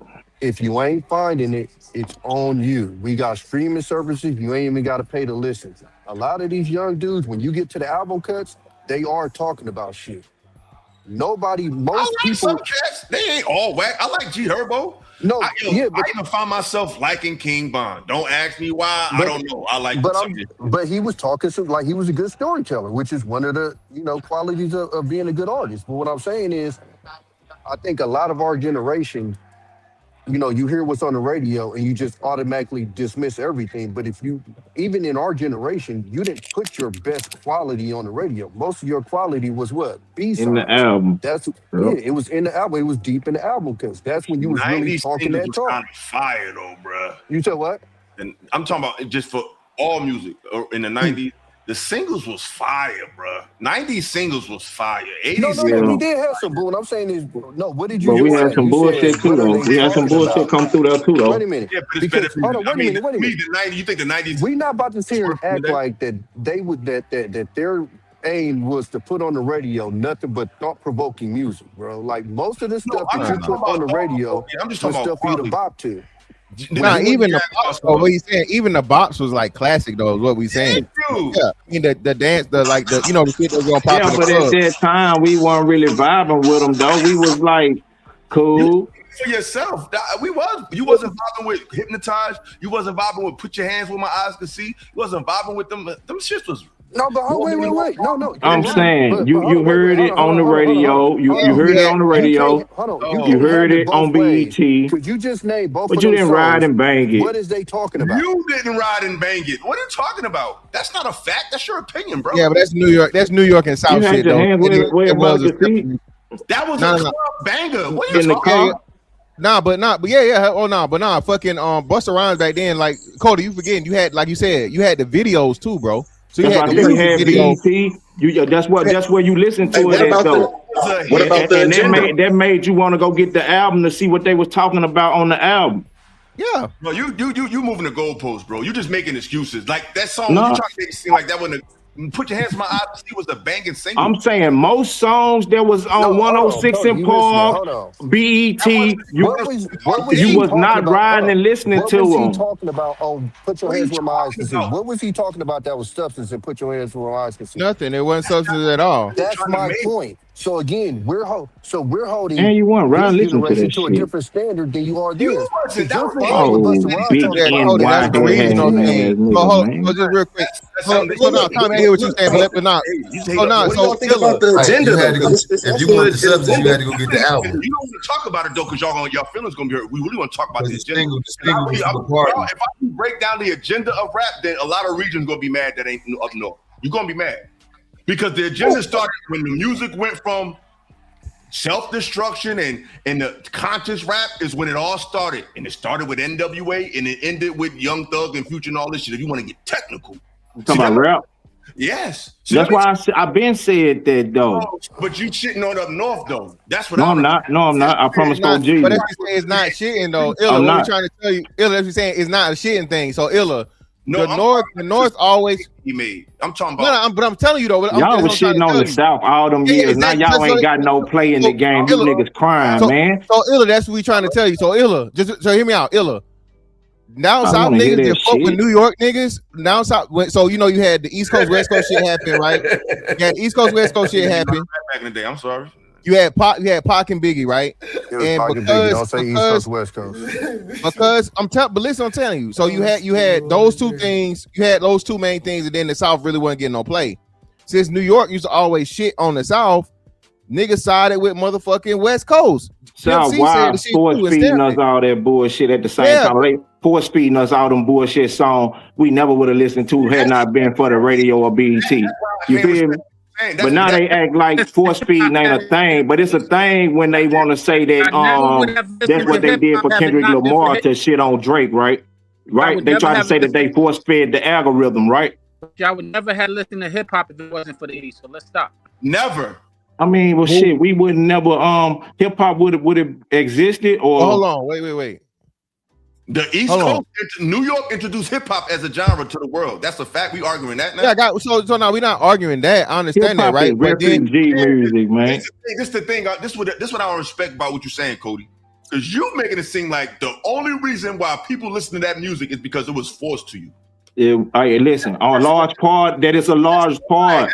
First of all, it's more algorithm-based suggestion music now than it was then. I'm saying, big dog. Listen, big dog. The radio, y'all had the radios locked. Illa, just be real about the situation. Illa, let's be real. Let's have a real conversation. We having a conversation. We about to really get real.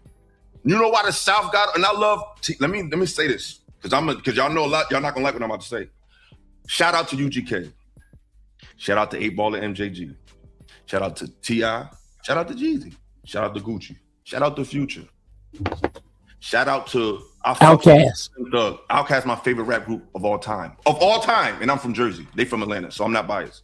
I got them number one. Luda. Shout out to Luda. However, the shift went to the South is not just because the music was so much better. The East was too conscious and the West was too militant. The people that run hip-hop realize that, yes, they realize that hip-hop has influence on how young people think and what they focus on and what they don't. Hip-hop literally used to have niggas wanting to read. Literally. Self-destruction. You're headed for self-destruction. We all in the same gang. Hip-hop used to make niggas think, read, look up shit. The reason that out of all three at the time, because you got anomalies, because Outkast is full of knowledge. Goody Map is full of knowledge. So it's not, we talking about in general. The South, it's the Bible Belt. A lot of stuff just by default they not exposed to as far as different perspectives. Some people down south could be closed-minded, just like people could get the stigma for people up north could sometimes come off too vain or too materialistic. These are accurate assessments. But what I'm saying is the southern era, when the South took over, it wasn't the best music that they were choosing to put out. It was a music that dumbed down a fucking generation. I'm sorry. It did. That shit was cool. That shit was cool. But hold on, Sean. He cooking. That shit was cool. But It's a difference between saying I can't rap, so I'm going to shit on the skill. It's like if basketball is dribbling, is shooting, it's certain skills. If you able to double dribble, pick up the ball, walk and travel, nigga, this shit ain't even basketball. You're changing the rules so to make skills inadequate, and the lack of skill is now something to be applauded. That don't mean you're hotter. That means you were chosen to carry the torch for the youth because the region that you represent, the music is not edifying to the mind of the young people. So they chose you to be on the fucking to be on top because this is the algorithm. They've proven that they can literally make you hot overnight. Niggas used to get up and buy albums, nigga. Niggas would get out their house and buy Scarface. Scarface, one of the most popular rappers in the up north. So it ain't no regional thing.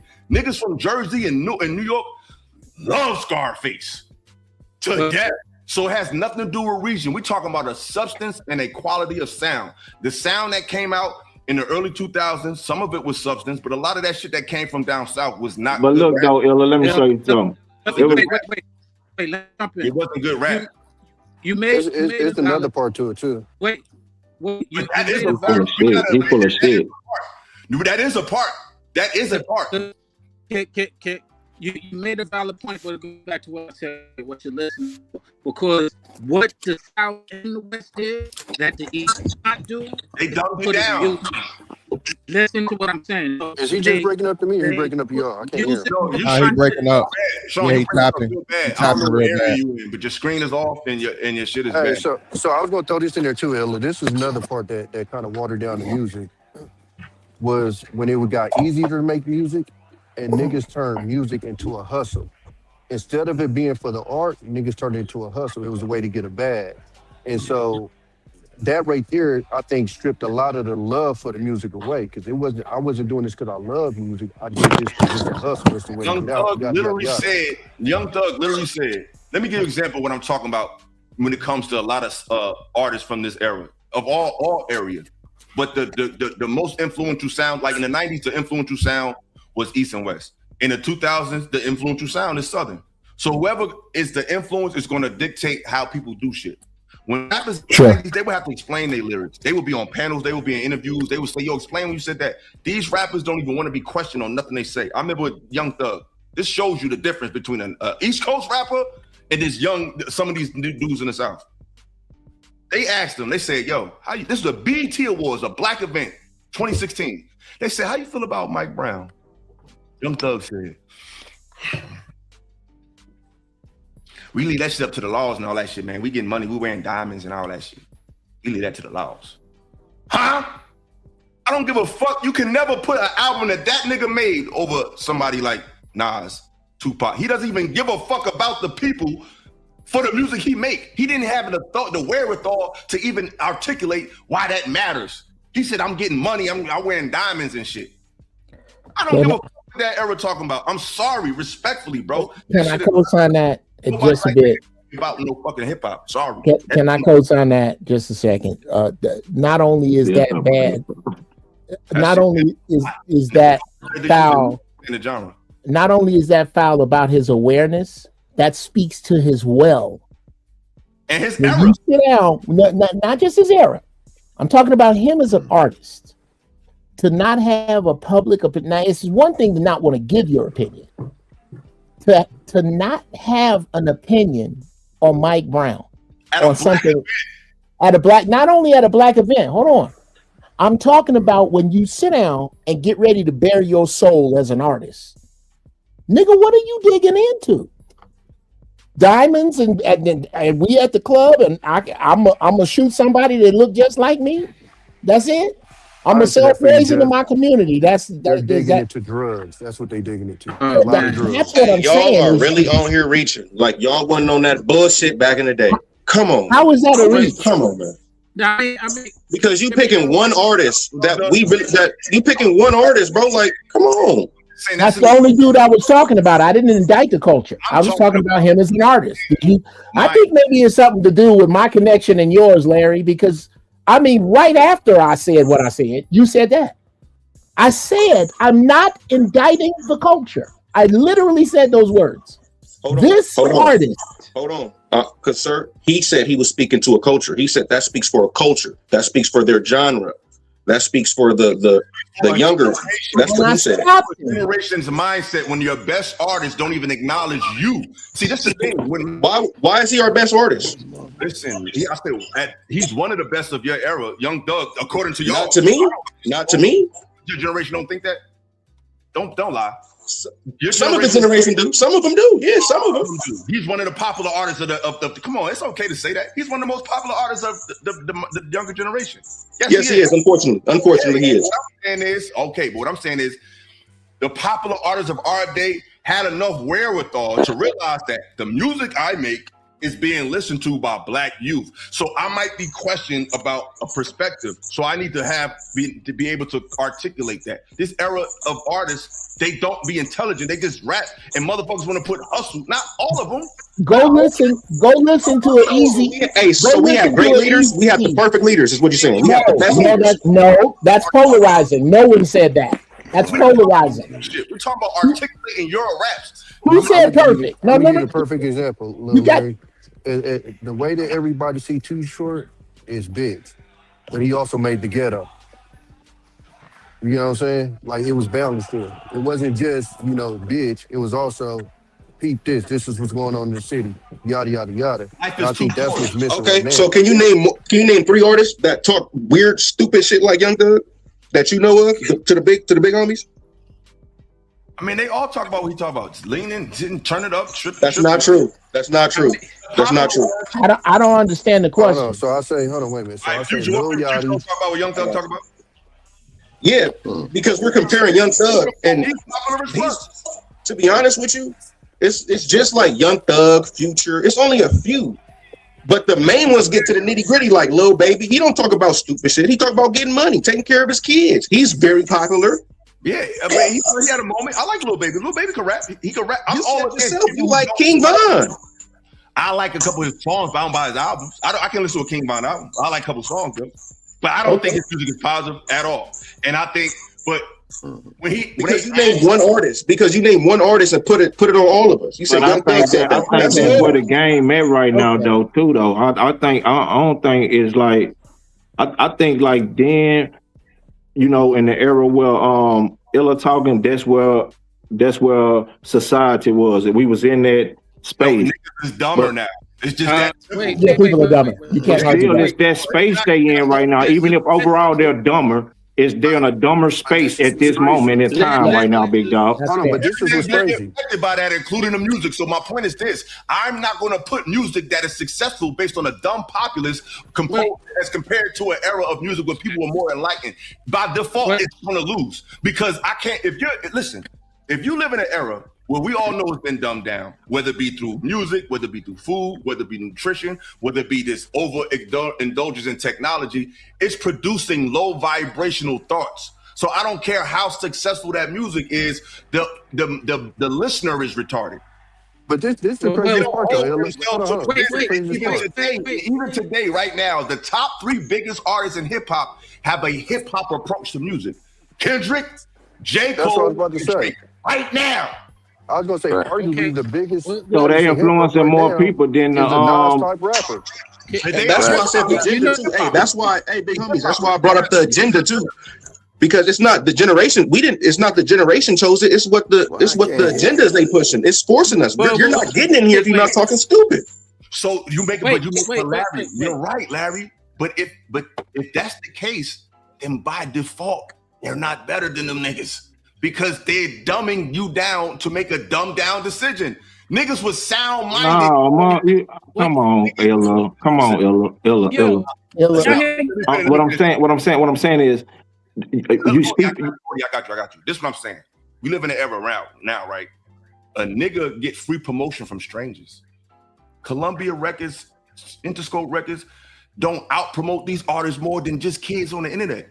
You could just go on your phone and know who dropped something, and it ain't got nothing to do with the label's promotion. So you are programmed to like niggas at a speed, at a pace that's unprecedented. You ain't even gotta go and make any effort. You just, that's the shit. That's what they said. The shit. All right, it's been retweeted. But they don't like any and everybody, man. Hey, Young Boy got a strong fan base, big dog. Young Boy got a strong fan base. He does, but let me ask you: do you think these artists That's like comparing the physical era in the NBA to the era where you can't touch somebody. Okay, look, we gonna put 5 on 5. 5 news, Hold 5 on, on big dog. Hold on, big dog. Hey, I could like today, Steph Curry, like certain athletes, like today, their athletes are way better than yesterday. They can jump higher, run faster, and all of that. But they haven't been put in an atmosphere where they're pushed to show every aspect of their ability like the past. Because back then, somebody had to defend you with their hand on your body from 90 feet. I never seen Steph Curry in that position. I never seen Shea Allen. So we're not saying they can't be better. We just never seen them in an environment that expected better, and you rose to the occasion. But for someone who watched both eras to say, and hold on, big dog. I'm not saying me or you. I'm just saying anybody in the world that witnessed both eras and witnessed Steph Curry play, and they say that Steph Curry is the best that they've seen. You can't argue that. How you argue that? That's not my point. Would they be wrong? Whatever video is, the elements is different. If you're fighting bare knuckle compared to somebody that's fighting with gloves, it's a different level of competitiveness. You have to guard yourself more. You have to be more strategic, more certified.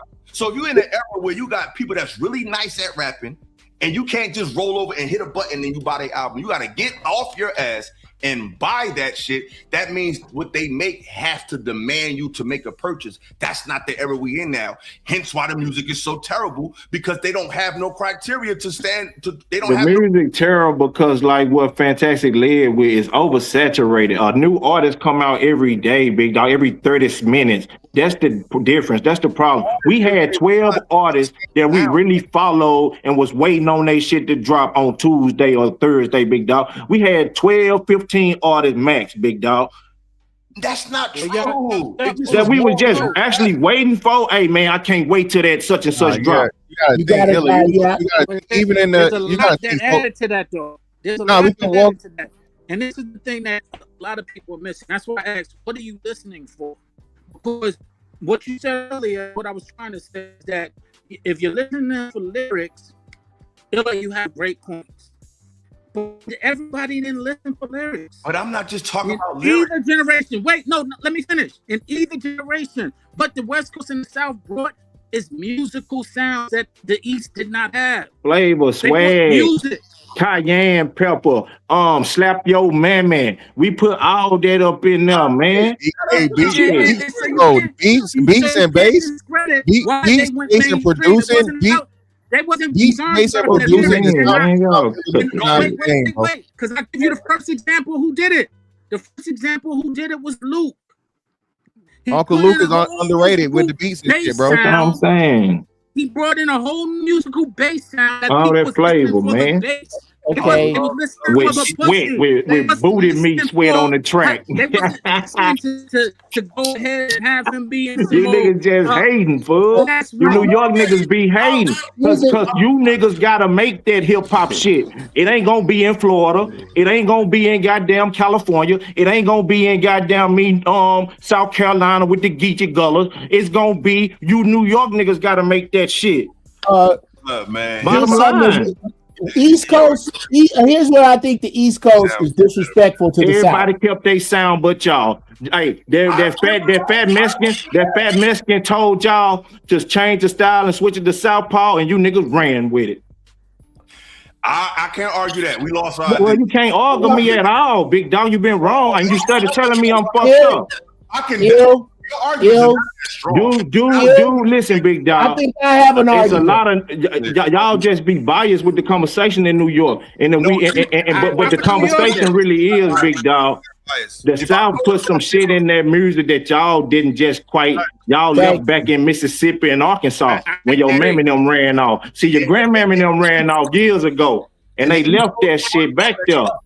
And that shit's still in there with them niggas in Mississippi, Arkansas, Tennessee, Atlanta, the Georgia region. That shit, they still got that twang and that sauce and that painter shit on it. You feel me?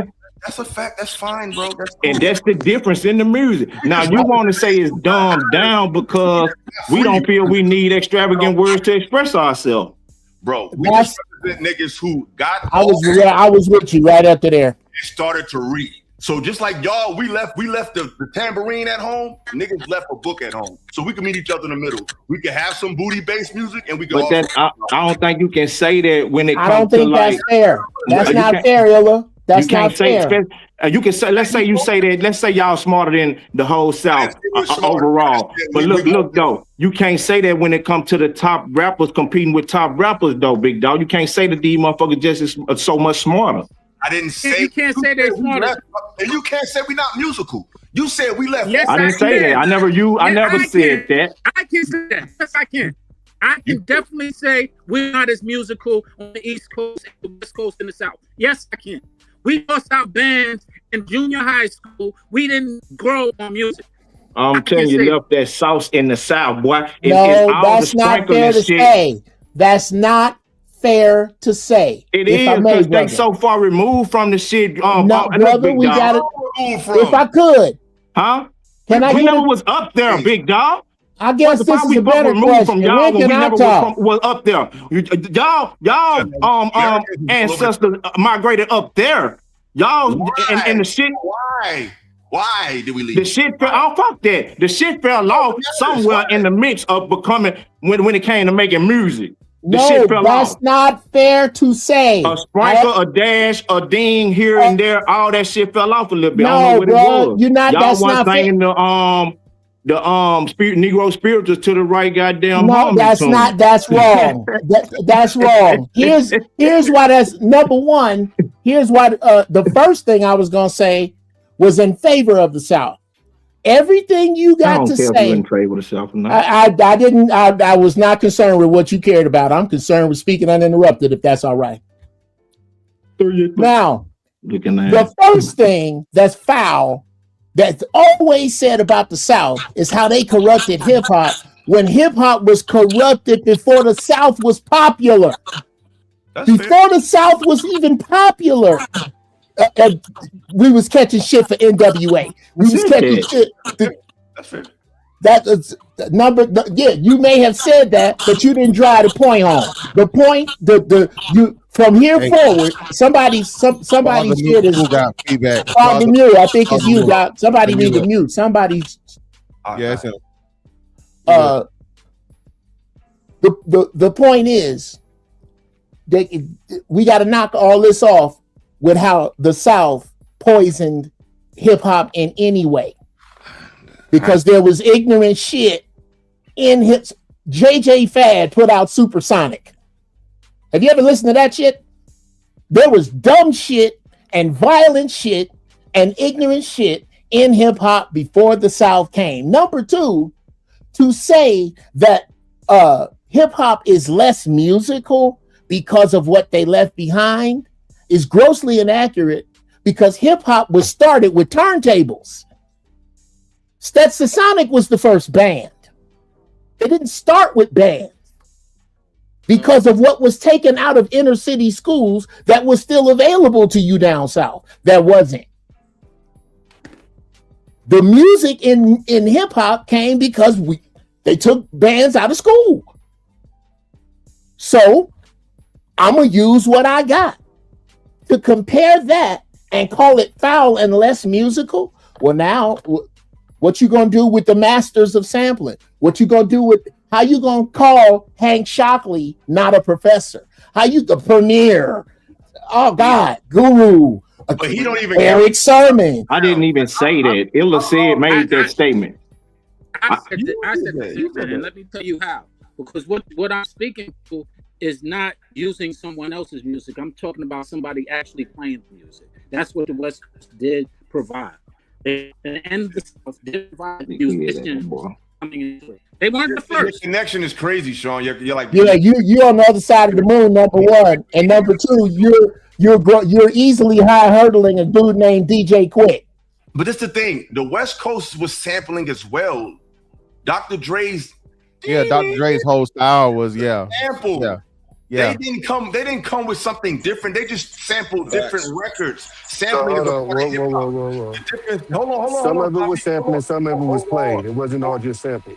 Yeah, I'm gonna need you to explain quick.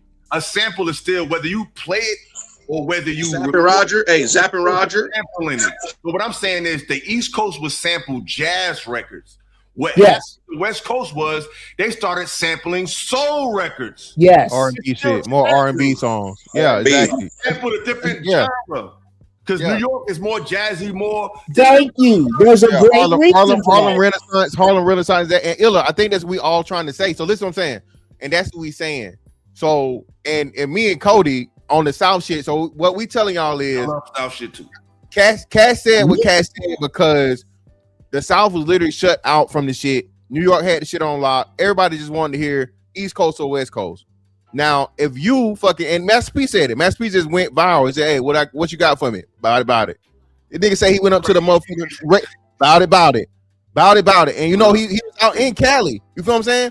So the South was being shut out because it's like, nigga, you country niggas, you slave niggas, you this, you that. And it was just so much disrespect, bro. But as soon as we got in the door, you know what I'm saying? And then going back to Luke was in there. But remember, Luke was one of the first people hit hard because of the lyrics and because of the ass and the booty shaking and shit and so on and so forth.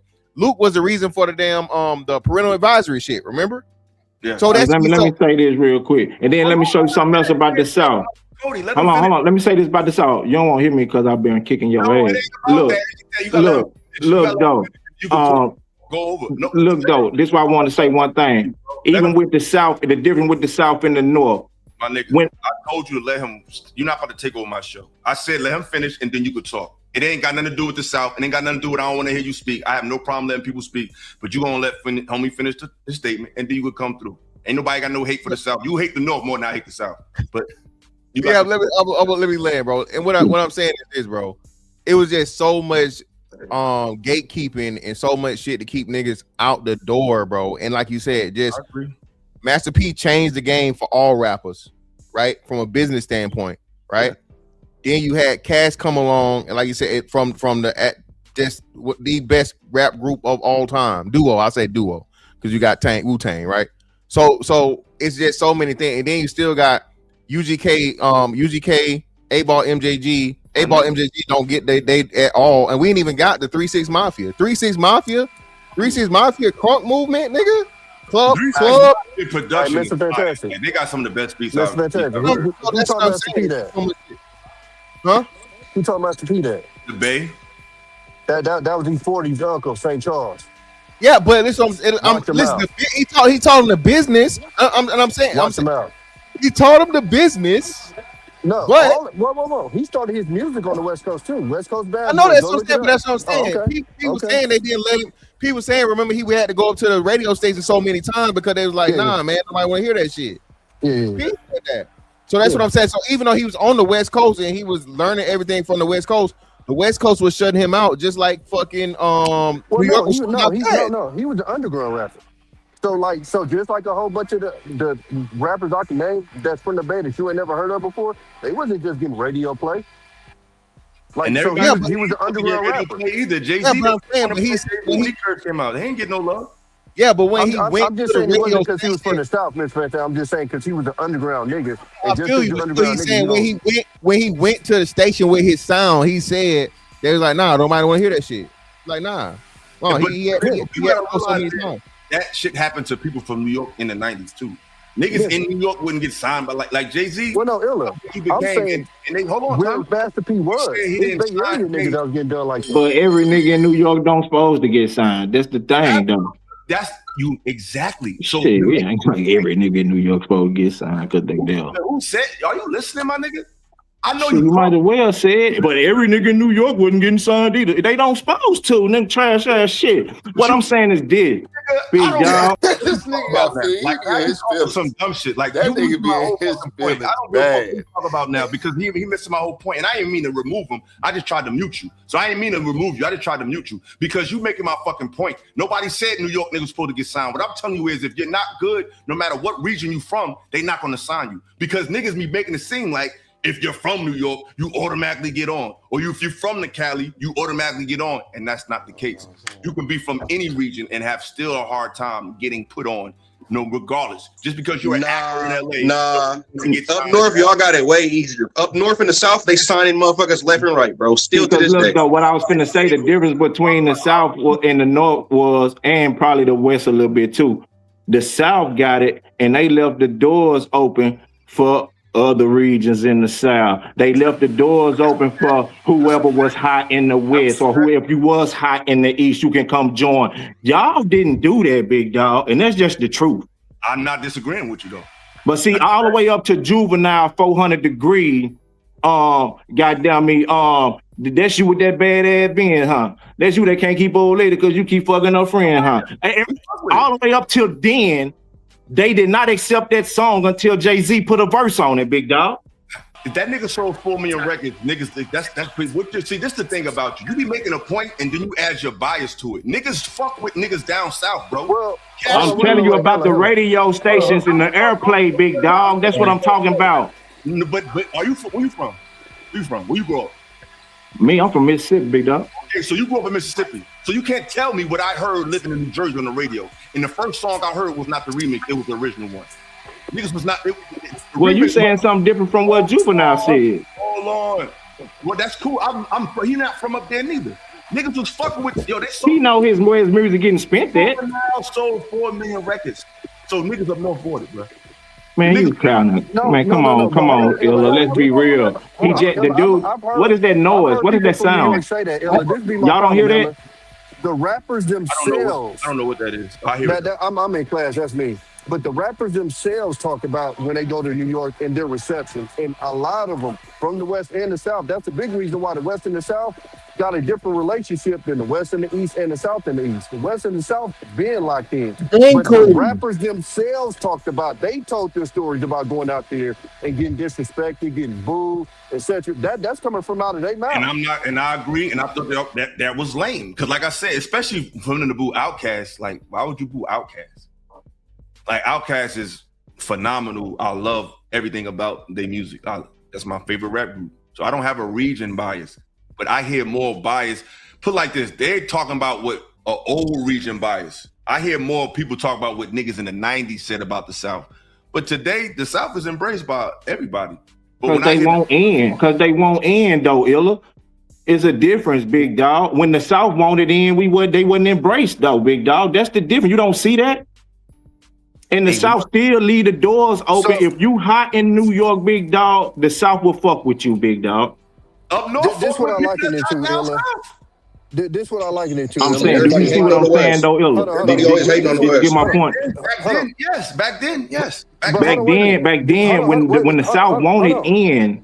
Yes, Cody. This is what I liken it to. When you talk to white people and they go, "Why do you still feel this way about us?" We still feel that way about you because we remember what the fuck happened in the past. And I think that's a lot of the relationship with the South and the East is, nigga, we still ain't forgot about what happened in the past. Now, whether that's right, wrong, or different, it is what it is. But niggas remembered how they got treated back then. And I'll say this too, Illa. And again, not saying it to you necessarily, but a lot of the times when these discussions go on, the first thing the East Coast nigga gonna do is disrespect. Every time. I didn't do that. But you know that's the norm, though. Hold on. I said it's not you, but it's just, but hold on. But I'll say it like this. It's more liking it to they won't end, boy. People. I'll talk to a white person. I'll be like, the first thing when you get mad is you shoot out the N-word, and they'll be like, it's not me. I know it might not be you, but a lot of them motherfuckers, you feel me? And so that's why I say it's a big reason why the Western Jersey. So New York needs to get on my nerves as well. Hey, ain't no phone. The rapper got the gun. With that same energy y'all got from New York, a lot of us in Jersey feel that way. How they did with us. So that's why I'm saying I get y'all more than you think. And let's not forget quality raps though. Biggie almost got took up out of here. We don't want quality he rap. did because he said some shit about E40. So the disrespect was the definitely South. there. Welcome to the South. That's the first thing I said, Tommy. That's the first thing I said. Fucking Big said some shit to E40 and niggas gotta say something too. He told the story. That's how disrespectful the niggas was. Y'all right. I gotta address some super chat.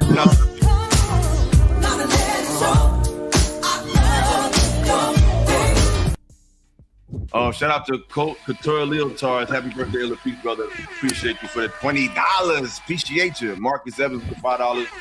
Say what up, brother. Illa, Miss Fantastic, Tommy B, Uncle Jeff, and the rest of the gentlemen panel tonight. Like I said, man, the East Coast deserves this moment. And they deserve to be on the outside looking in. I'm not arguing that. They deserve it. They asked for it. Swinging at us, please. I'm not. No, you gotta let me land my plane. You have the South deserved a moment. My issue is when niggas start acting like this because them niggas was arrogant back then.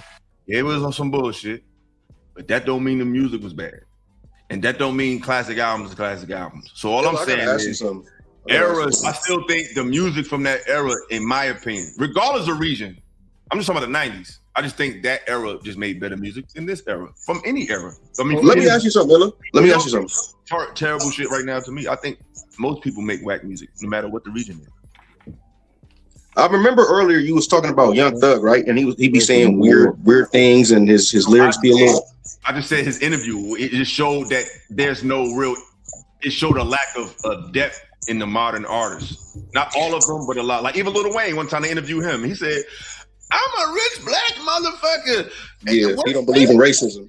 That type of obliviousness I hear a lot from some rappers down there sometimes. It's a little disturbing because it's like, hold up. Even recently, Young Thug said he mad at Kendrick Lamar because now I got to think before I write a rap.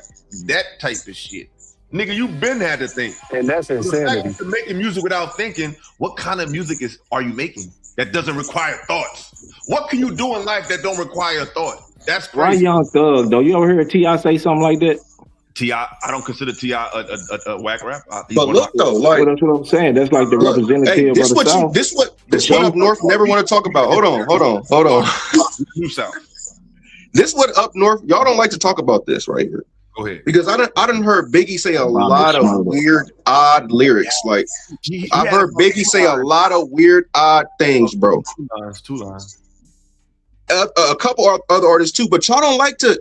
Why don't y'all like to? Like everything we do, we got it from somebody. Like this ain't too new. It's not too new. What we got, what the new generation got going on, it ain't too like. Oh, these niggas wilding. Y'all know what's up. Can you be specific? What don't we like so we can own it? Yeah, exactly. Well, going back to what y'all both were saying, basically y'all think this generation is just not as hardcore or as lyrical or as whatever it's supposed to be as the past generation, right? No. No. I would like to say specifically what I think.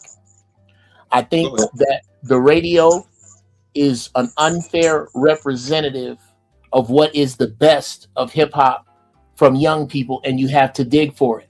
That is the inverse of the 90s. The radio was on fire with dope shit in the 90s. But it was R&B though. R&B was hotter than the rap in the 90s.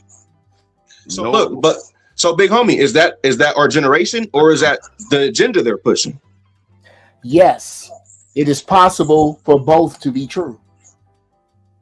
I think it's the two things can always have the agenda of fucking us over. Both of those things can exist. More.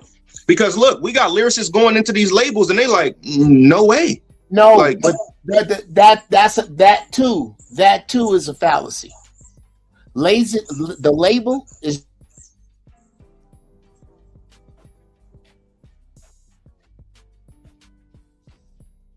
You froze up, Jeff. But look, to make it fair, because the show I was supposed to get into the T.I. and 50 shit to show that I'm not biased. I'm rooting for T.I. I thought T.I. made better records. I think niggas try to downplay the 50 shit and like, oh, fuck them records. No, them records is hard. Them joints that T.I. dropped was hard.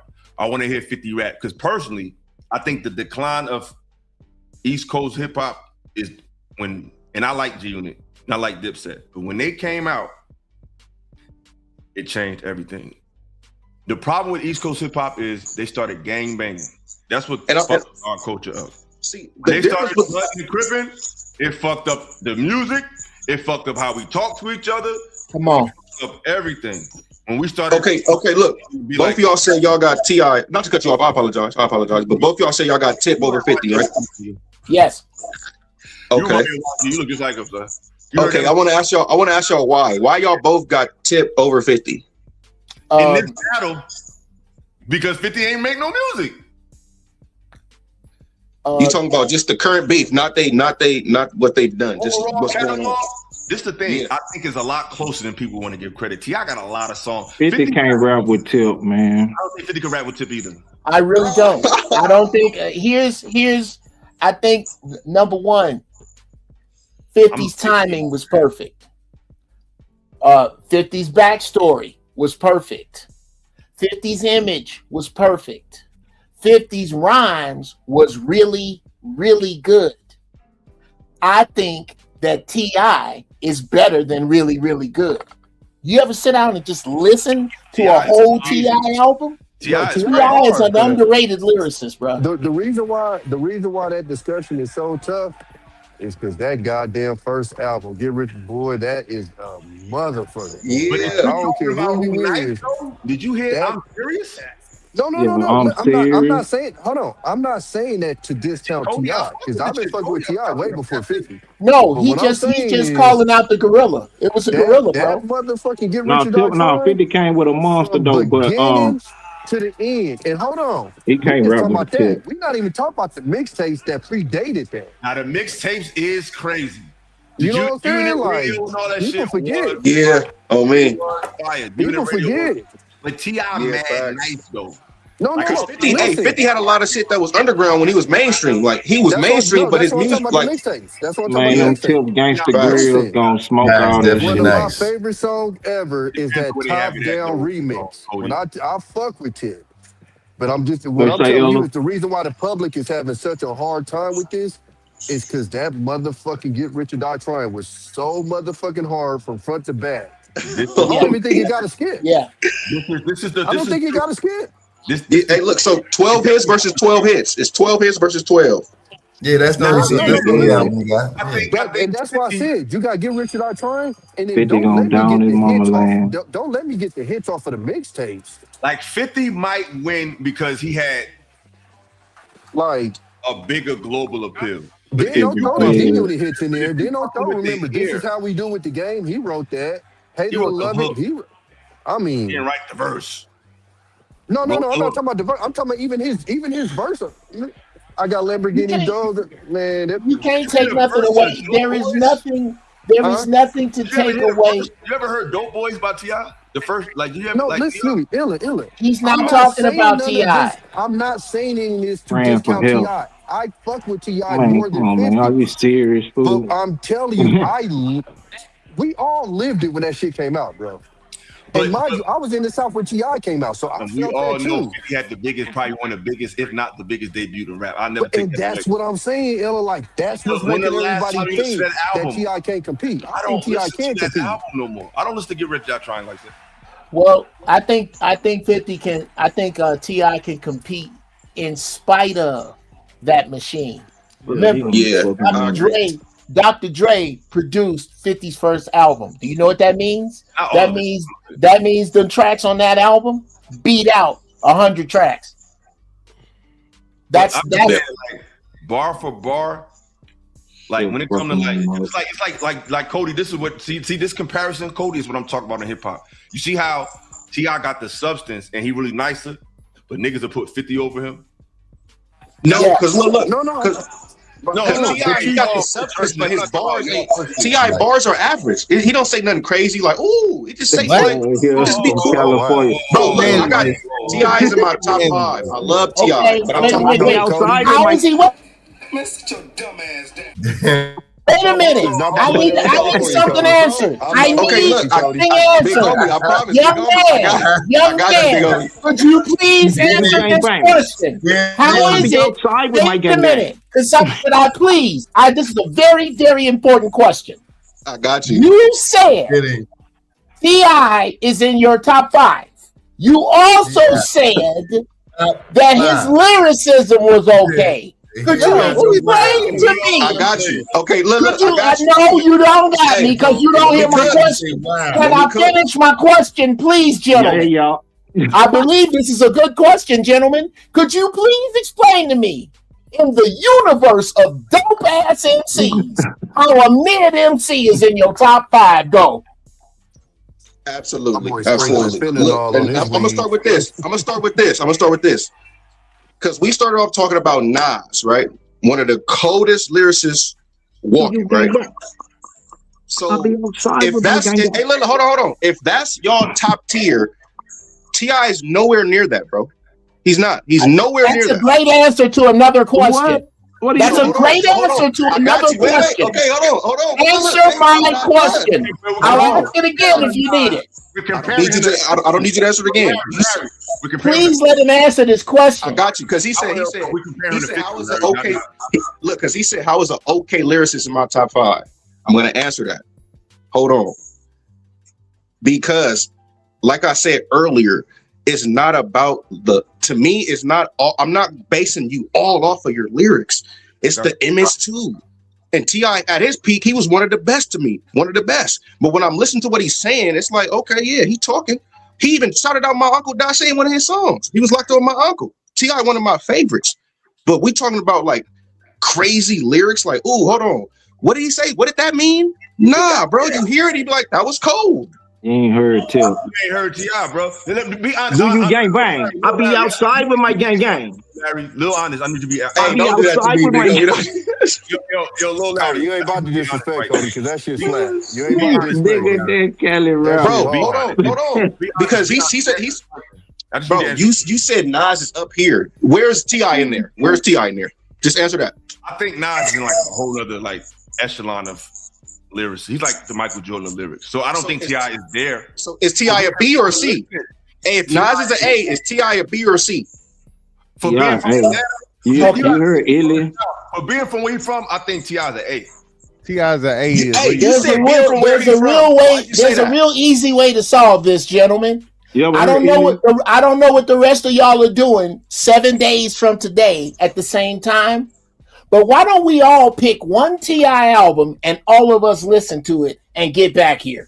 So let me just ask, that's what I was about to say too, Jeff. I was going to ask you this, Lil Larry, respectfully. Because to me, if you haven't listened to I'm Serious and Trap, you don't even listen to T.I. yet. You probably got listened to him with definitely had listened to I'm Serious to be 27 years old. Cali. He just seen the video. That was a good song, right? Illa. He's 27 from Cali. He is not listening to I'm Serious. No, hold on. Wait, that was a diss song, right? Wasn't that a diss song? No, unimportant. Okay, Larry, here's what's important, Larry. Here's what's important. Larry, here's what's important. It doesn't matter what the song was about. We're not talking about what the song was about. The only thing you have is right now. You don't have the future. You don't have the past. You have right now. And right now, I'm asking you, Larry, between now and 7 days from now, could you find the time to listen to the I'm Serious album by T.I.? Yes or no? I can't hear you. You're on mute. I got you. Hey, big homie, but I think I heard that though, because I think that's not what I'm saying. Okay, I'll try again. Maybe this is the military talking. I'll try one more time. In 7 days, I can do that. And you find the time to take the time to listen to the I'm Serious album by T.I. and meet us back here. Hey, big homie, yes, but hey, I got you. All righty. Let me point out something Ill just said, because what I'm explaining, he just said it. He said, word for word, T.I. is an A for where he's from. Why? Why does where he's from matters? Why? Because the sound of Atlanta is not lyrics first. He talking about America, right? Exactly. And T.I. isn't lyrics first. He from America. No, he is lyrics first. He just make fucking shit up. Ain't too many niggas rap with Till. At all. Listen to him. You're crazy. You don't listen to him. T.I. is an A-list lyricist. Yes. Hands down. Bro, if we go through his hits, you can have whatever you like. Okay. Go to his hits. That's all he know. That's all he know. Let me put it in West Coast terms. He a 106 in Park, baby. That's Lil Bow Wow. Let me put it in West Coast terms. That Lil Bow Wow cousin. He a 106 in Park, baby. Let me put it where he can get it. Let me put it where this man can get it. T.I. is the corrupt of the South. I think he's better than corrupt. Hey, I'm telling you. I think he's the corrupt of the South, bro. No, I don't think he's better than corrupt. I don't think so. Hey, lyricist. Hey, look, hold on, big bro. A lyricist from the South. That gang banging ass Cali music ain't gonna make it, big. Hold on. a lyricist from the South to me, like a lyricist is Scarface. He's like, you got to rewind it back. Like, hold on, what you say? Scarface. What are you All talking right. about? You don't got to rewind back T.I., bro. Like, hold on, what that nigga said? That was crazy. Not really, bro. Okay, I need the floor. Please give me the floor. Listen, y'all. Lil Larry, respectfully, my boy. There's nothing wrong with saying I don't know. I don't know why people think that's a powerful statement. That's one of the most intelligent things to say. You know what? I don't know. And Larry, you just said you didn't really hear this albums we're talking about. So you can't make a conclusive statement of that he doesn't have rewind worthy shit. We haven't rewinded your own mind to listen to this shit. T.I.'s first album, I'm Serious. So I'm from Newark, New Jersey, bro. And I'm dumb nice myself. When I heard that nigga say, I clothesline hoes mine, I'm a gold mine. Hey, I'm the king of the South and the throne mine. I got the Chevy and the nigga. T.I. is retarded, bro. Okay, hey, time out. Okay. I'm gonna give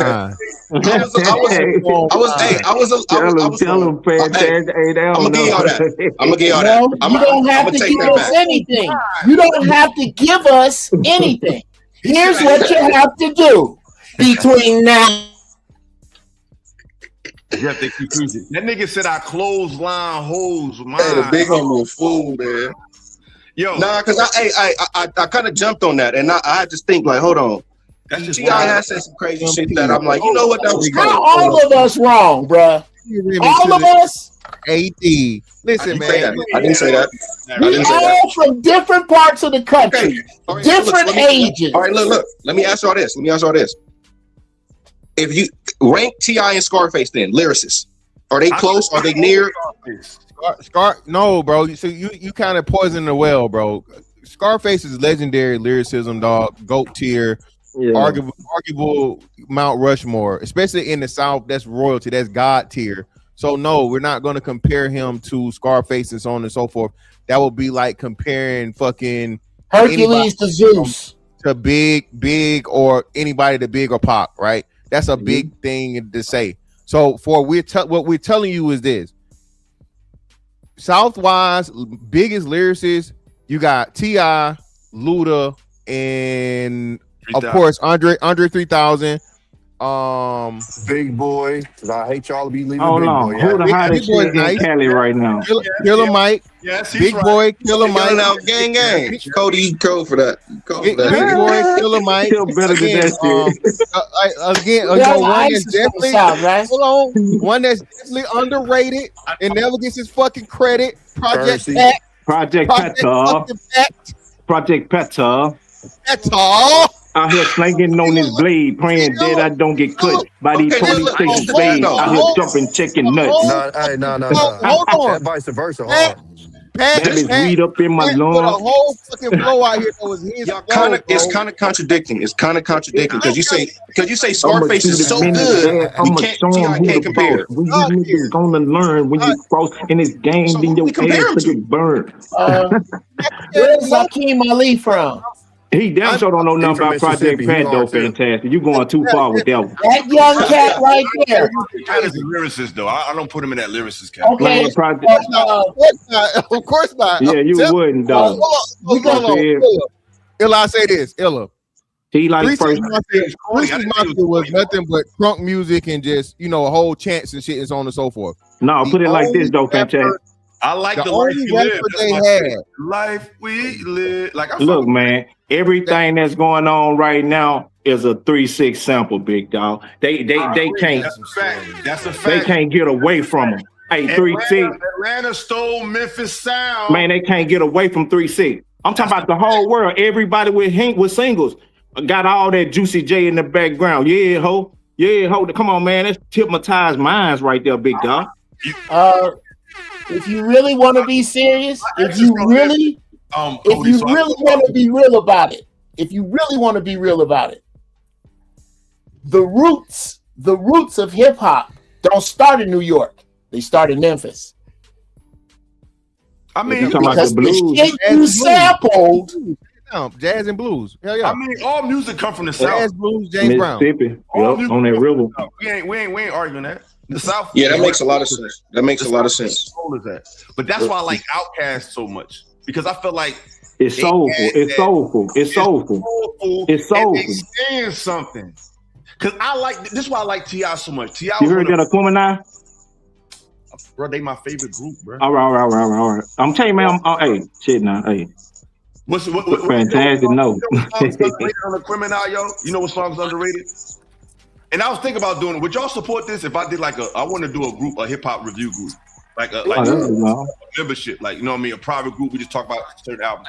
Now we'll discuss one album. We all got to listen to the album, homework on it, and we discuss each track. I want to do that. But you know what song is underrated on the Criminal, Cody? Synthesizer. Oh man, hey. Come on, man. With George Clinton. With George You know, Clinton. you know, in the South, we ride and bang that motherfucker on 12 and 15, big dog. What? I do that shit today. So we ain't got 415s in the Bay? You better stop playing with us, Cody. Oh, I don't know if y'all banging that though. Y'all might be on that. Do you gang bang? What?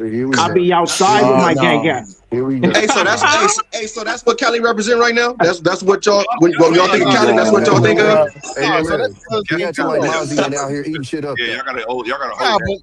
But nah, nah, like Mozzie ain't out here eating shit up though. Right? I know you got a flag in one of your pockets, little Larry. Let me tell you which pocket it's in. I'm finna tell you which pocket it's in. You look like one of them niggas from goddamn me. You out the blood side of the gang. Nah, he look like he Grape Street. Yeah, he from the blood side of the gang. He goddamn me, Pyro. Niggas ain't got no choice out there. But technically, Cali running all our hoods because every state in America got Bloods decrypted. If we want to keep it funky, Cali is influencing everybody. Yeah, Lil Wayne did that though. I think California gangs is a part. Me personally. No, bruh, that was not Lil Wayne that did that. Yeah, Lil Wayne turned niggas bloods, man. No, bruh. Music. By the time Lil Wayne did it, people was doing it. Lil Wayne watched somebody do it. The region. I'm talking outside Lil the region. Wayne was the first to do it wrong. Lil Wayne was the first to do it wrong. Outside the region. All the young people who wasn't getting put on and shit. He's right, Jeff. For this generation, it is Wayne. Yes, it is. All the young people who wasn't getting put on and shit from no hoods or nothing, they was coming up off of that Lil Wayne music and they just was banging and claiming. It happened. But that's not a good thing though. That's not like. I'm not saying it's a good or bad thing. I'm just saying, you know, that's how it caught a wave so far through the United States. Where like at first in Louisiana, they didn't even gang bang. Oh wow! Come on, bro. That's real. That's real shit. Underrated rappers from the South, but no, Lil Wayne definitely made that shit cool. And Lil Wayne, I don't even think it's official for real. But he was underrated. Don't forget Zero. You want to talk underrated? First, it was Zero been spitting for a minute. This shit made East Coast want to be blood. Lil Wayne made the country want to be blood. But who was Lil Wayne hanging with? Yeah, they was hanging with each other. Dipset and Wayne. Man, Wayne put him on. Wayne was hanging with New York niggas when he started getting nice. No, stop. Can we put Wayne top five? Been hard way before that. Put him on. Stop. What album did Lil Wayne blow up? When did he turn into Mac the new Team put him on. Carter Outside the Cash Money, that's how he went blood. Stop playing. No, I'm not saying that, but I'm talking about the swag he got and how he rap and how he dressed. Oh yeah, he was following Dipset. Yeah. But what I'm saying is, Jules Santana in there. Yeah. Exactly. So what I'm saying they is, did that mixtape. I Can't Feel My Face together. Him and Jules. Lil Wayne always knew how to rap. Cody, I'm not taking that away. Classic. But his sound made I'm cold, boy. His sound shifted when he started moving towards East Coast. Yeah, he started with the skull, the pocket chains and wallet chains and shit. He was dealing with Dipset's producers. He made. Hey, so can we put Wayne top 5? Is he top 5? Wayne top 5 influencer of all time. Of all time. For sure. Yes, but rappers no. For sure. Wayne got everybody sipping syrup. Everybody under Wayne, from Drake. From Drake to Future to Young Thug, them all Lil Wayne babies. I think you said he's not top 5 all time. Future's a T-Pain baby. No, them Wayne babies. Future T-Pain baby. Future, Young Thug, Lil Baby, you gotta put Lil Baby in there. I don't Wayne even know, babies, man. I don't even know. I don't even know that you can, Tommy. I don't know that you can. I don't know that you can argue those two as separate, because if you ask me, T-Pain is a Wayne baby. Wayne baby too. Drake, Wayne Absolutely. baby. Wait. T-Pain is Wayne, baby. Yeah. Lil Wayne went to auto-tune off of T-Pain too. That's What a are you fact, talking Tommy. about? Lil Wayne did what's his name did it? Ooh, But good point. Cody, I Good want to ask point. Cody a question. Cody, answer this for me. I think the current popular sounds, I guess you could say, for lack of a better word, I guess you want to say mumble rap, trap, and drill. I think those three sounds are the products of three rappers. The current sound, if you think about it, the current outside of the J. Cole's of the world, the current sound is a product. They're gonna sound like one of these three rappers, either two of the three of the three, or one of the three. Waka Flocka, that drill shit. He's the father of that. No, hold on. Let me tell you this. Walker is a goddamn Sosa baby. Sosa is the father of drill. Sosa is the father of drill. So listen. Let me make my point. Sosa is technically the father, but the sound of drill, if you listen to the drill sound, it's a Waka Flocka sound. He came out before them. So this new era. Hey, he came out before, but Chief Keef was rapping at this. Chief Keef was rapping 2012, 2011. Bro, I know. I need y'all to listen, bro. I know that, but I'm I talking hear about. what you're saying, though. I hear what you're saying. Thank you. The rhyme patterning. Thank you. The style that drill was inspired from that never got credit is a Waka Flocka sound. But see, That's not true. That's not true. That's a Gucci offspring, though. That's a Gucci Mane offspring. That's a Gucci Mane offspring, though. Yeah. Gucci. Waka Flocka sound is the first drill sound. It wasn't given the credit for. I'm giving y'all my own opinion. Like he wasn't officially given that title. What year was that? The sound is heavily influenced by Waka's sound. Waka was in 2000. Sound. That's Before drill. 2010. So you telling me? Wait. So you telling me Chief Keef and them was inspired by Waka? Yes. No. Listen to the sound. I go hard in the motherfucking paint, nigga. Bro. Hold on. Bow. Waka was Hold on. Let me show you. But let me show you where it started. I think they all were influenced by Gucci Mane. Y'all didn't let me finish my plan. I said three rappers. It's Lil Wayne, Gucci, and Waka is the forefathers of this current sound. Pick any rapper, and they're either a hybrid of two of those rappers, that tree, or three of those rappers. They from that tree. No, man, because the baby, these other little niggas is future babies. Them future babies, man. Hey, what about the baby? What about the baby? Not Lil Baby. The baby, Lucci, all them boys fall up under Future. Them like Future babies. They like idolize Future and what he got going. Cody, what not Lil Baby, but what about the baby? What about the dark? Oh, the baby. Yeah, baby hard. I like the baby flow. He got his own sound. I like it flow. I agree. But most Atlanta, put like this, most Atlanta, like the drill and trap sound to me is heavily from Wayne, Gucci and Waka to me made the drill and trap sound, because there's a difference between trap music and the trap sound. Trap music is talking about trapping, but they label the trap sound as a sound. Like they call Migos trap. To me, Migos don't make trap music, but that's bando music. They like introduce that bando shit. That's what they introduced. I think hey, but look, a bando is a trap. Yeah. Well, but a lot of music don't talk about actually selling drugs, but they still call it trap because it's a sound now more than a content. To me, T.I. literally made up trap music. That's the first time somebody like called this shit trap music. But yeah, the sound would be Tip, but then you got like the kings of that shit would be Tip, Jeezy, Gucci, Yo Gotti. Yeah. And like the kings of that shit that will rep that shit the hardest, go the hardest doing that shit. You feel me? I think T.I. is a real MC. He just talk about Southern trap culture, but T.I.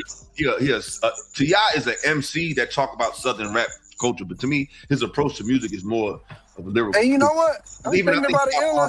From the Bronx or something. Do you think Lil Jon and Eastside Boys might have been Waka before? That's crunk music.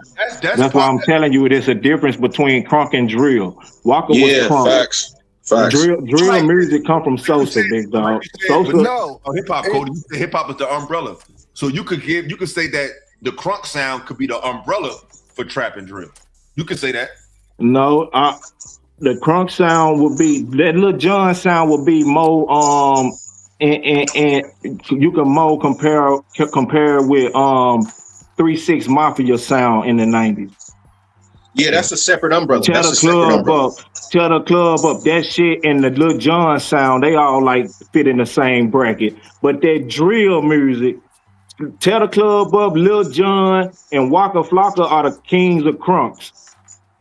Them, Yeah, I and agree probably with that Lil more. Scrappy. And Yeah. probably Lil Scrappy. That's a fact. Yeah. But yo, I'm about to shout out these super chats real quick, y'all. Then y'all get your last statements, and I'm about to shut it down. I missed a whole lot. Shout out to everybody that supported. Y'all supported a lot tonight. I appreciate that, man. I guess y'all enjoyed the conversation. And y'all, everybody that's pulling up tonight, don't be a stranger, man. I want different opinions. I want every region to have a perspective. Like it's our culture, you know what I mean? Let's go.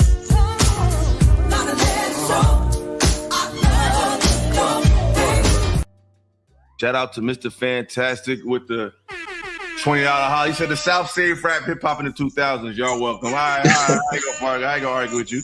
18th letter said, I forgot to say happy birthday. I forgot to say earlier, happy belated birthday. Music today is garbage. If I remember when the OGs would call out the garbage rap, they would get shunned and told they was hating. Exactly. There's no talent out here. That's real. There's some talent out here, but it could be better. The King Investor with the 199 said Ab-Soul got the hardest bars ever. He could rap, but I don't know about ever though. There go that ever word again. PCs, he said T.I. wrote way better choruses than Nas and anyone else in the top 10. You got to at least get T.I. What are you talking about? Man, we got to want that out here. Get out here. Good combo. Bacon Man on the phone, the $10 holler. Good combo, fellas. I appreciate y'all. FathaMu, the co-host, I will give you the floor. How do you feel about the conversation we had tonight? What is something that you're walking away from the conversation with, and what's something you would like people to walk away from the conversation with?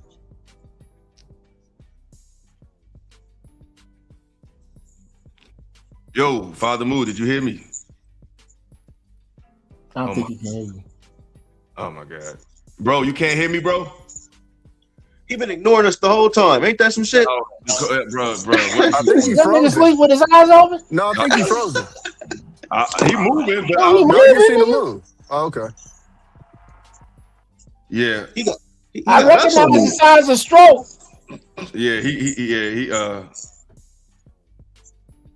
don't How know. many fingers? Yeah. I don't know what he's doing. But yo, it's been real, y'all. Shout out to Jeff. Shout out to Out the Mud Cody. Shout out to Tommy. Y'all are always welcome back. Bring the smoke, bring the heat. Y'all know it's all right. Bring that shit. Let's have healthy conversation, healthy debate. But shout out to the South. And like I got challenged to a battle of the beats by Red Pill Crip. I think I might have to give him what he asked for. Oh, you not gonna shout me out? You not gonna shout out the little homie? Oh, I'm sorry.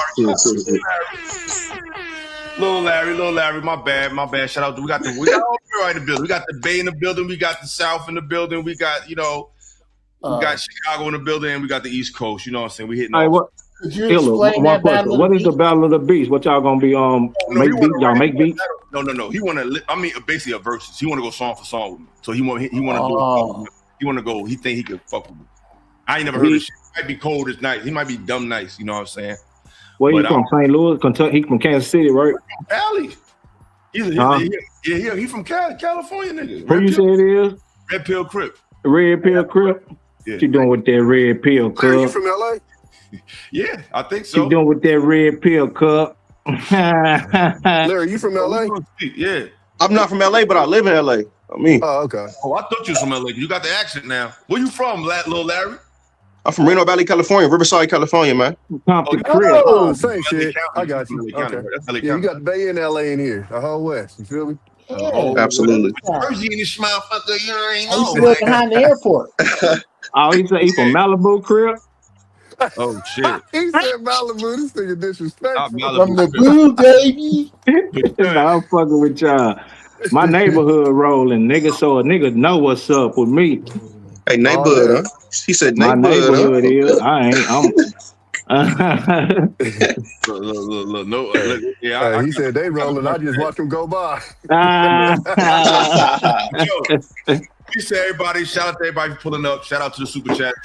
It's been a dope show, and I'll see y'all Saturday for Unpacking the Cap, and next Tuesday we'll be back with Turntable Tuesdays. And if you haven't, check out the group with me and Jeff. Ask a brother. We got a movie and book club. If you're interested in films, discussions about certain films, certain books, please hit the link and join the show. It should be, if you go to the show that we posted with us, that link is in the description. But with that being said, peace and love. We out. See y'all Saturday. One.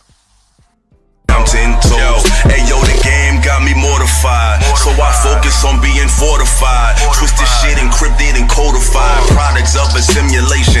First generation sufferers of overstimulation. My stipulation got me looking for some ventilation. I changed the station, ignoring Satan's invitation. No visitation for my brothers off solicitations. Incarcerations, it's called the Matrix. If life's a bitch, then she's a dominatrix. So death got to be your masculine presence. Opening his arms while you bask in his essence. Sometimes when I talk to God, I call my passive aggressive. Will I open heaven's doors or just burn from my lessons? Blessings.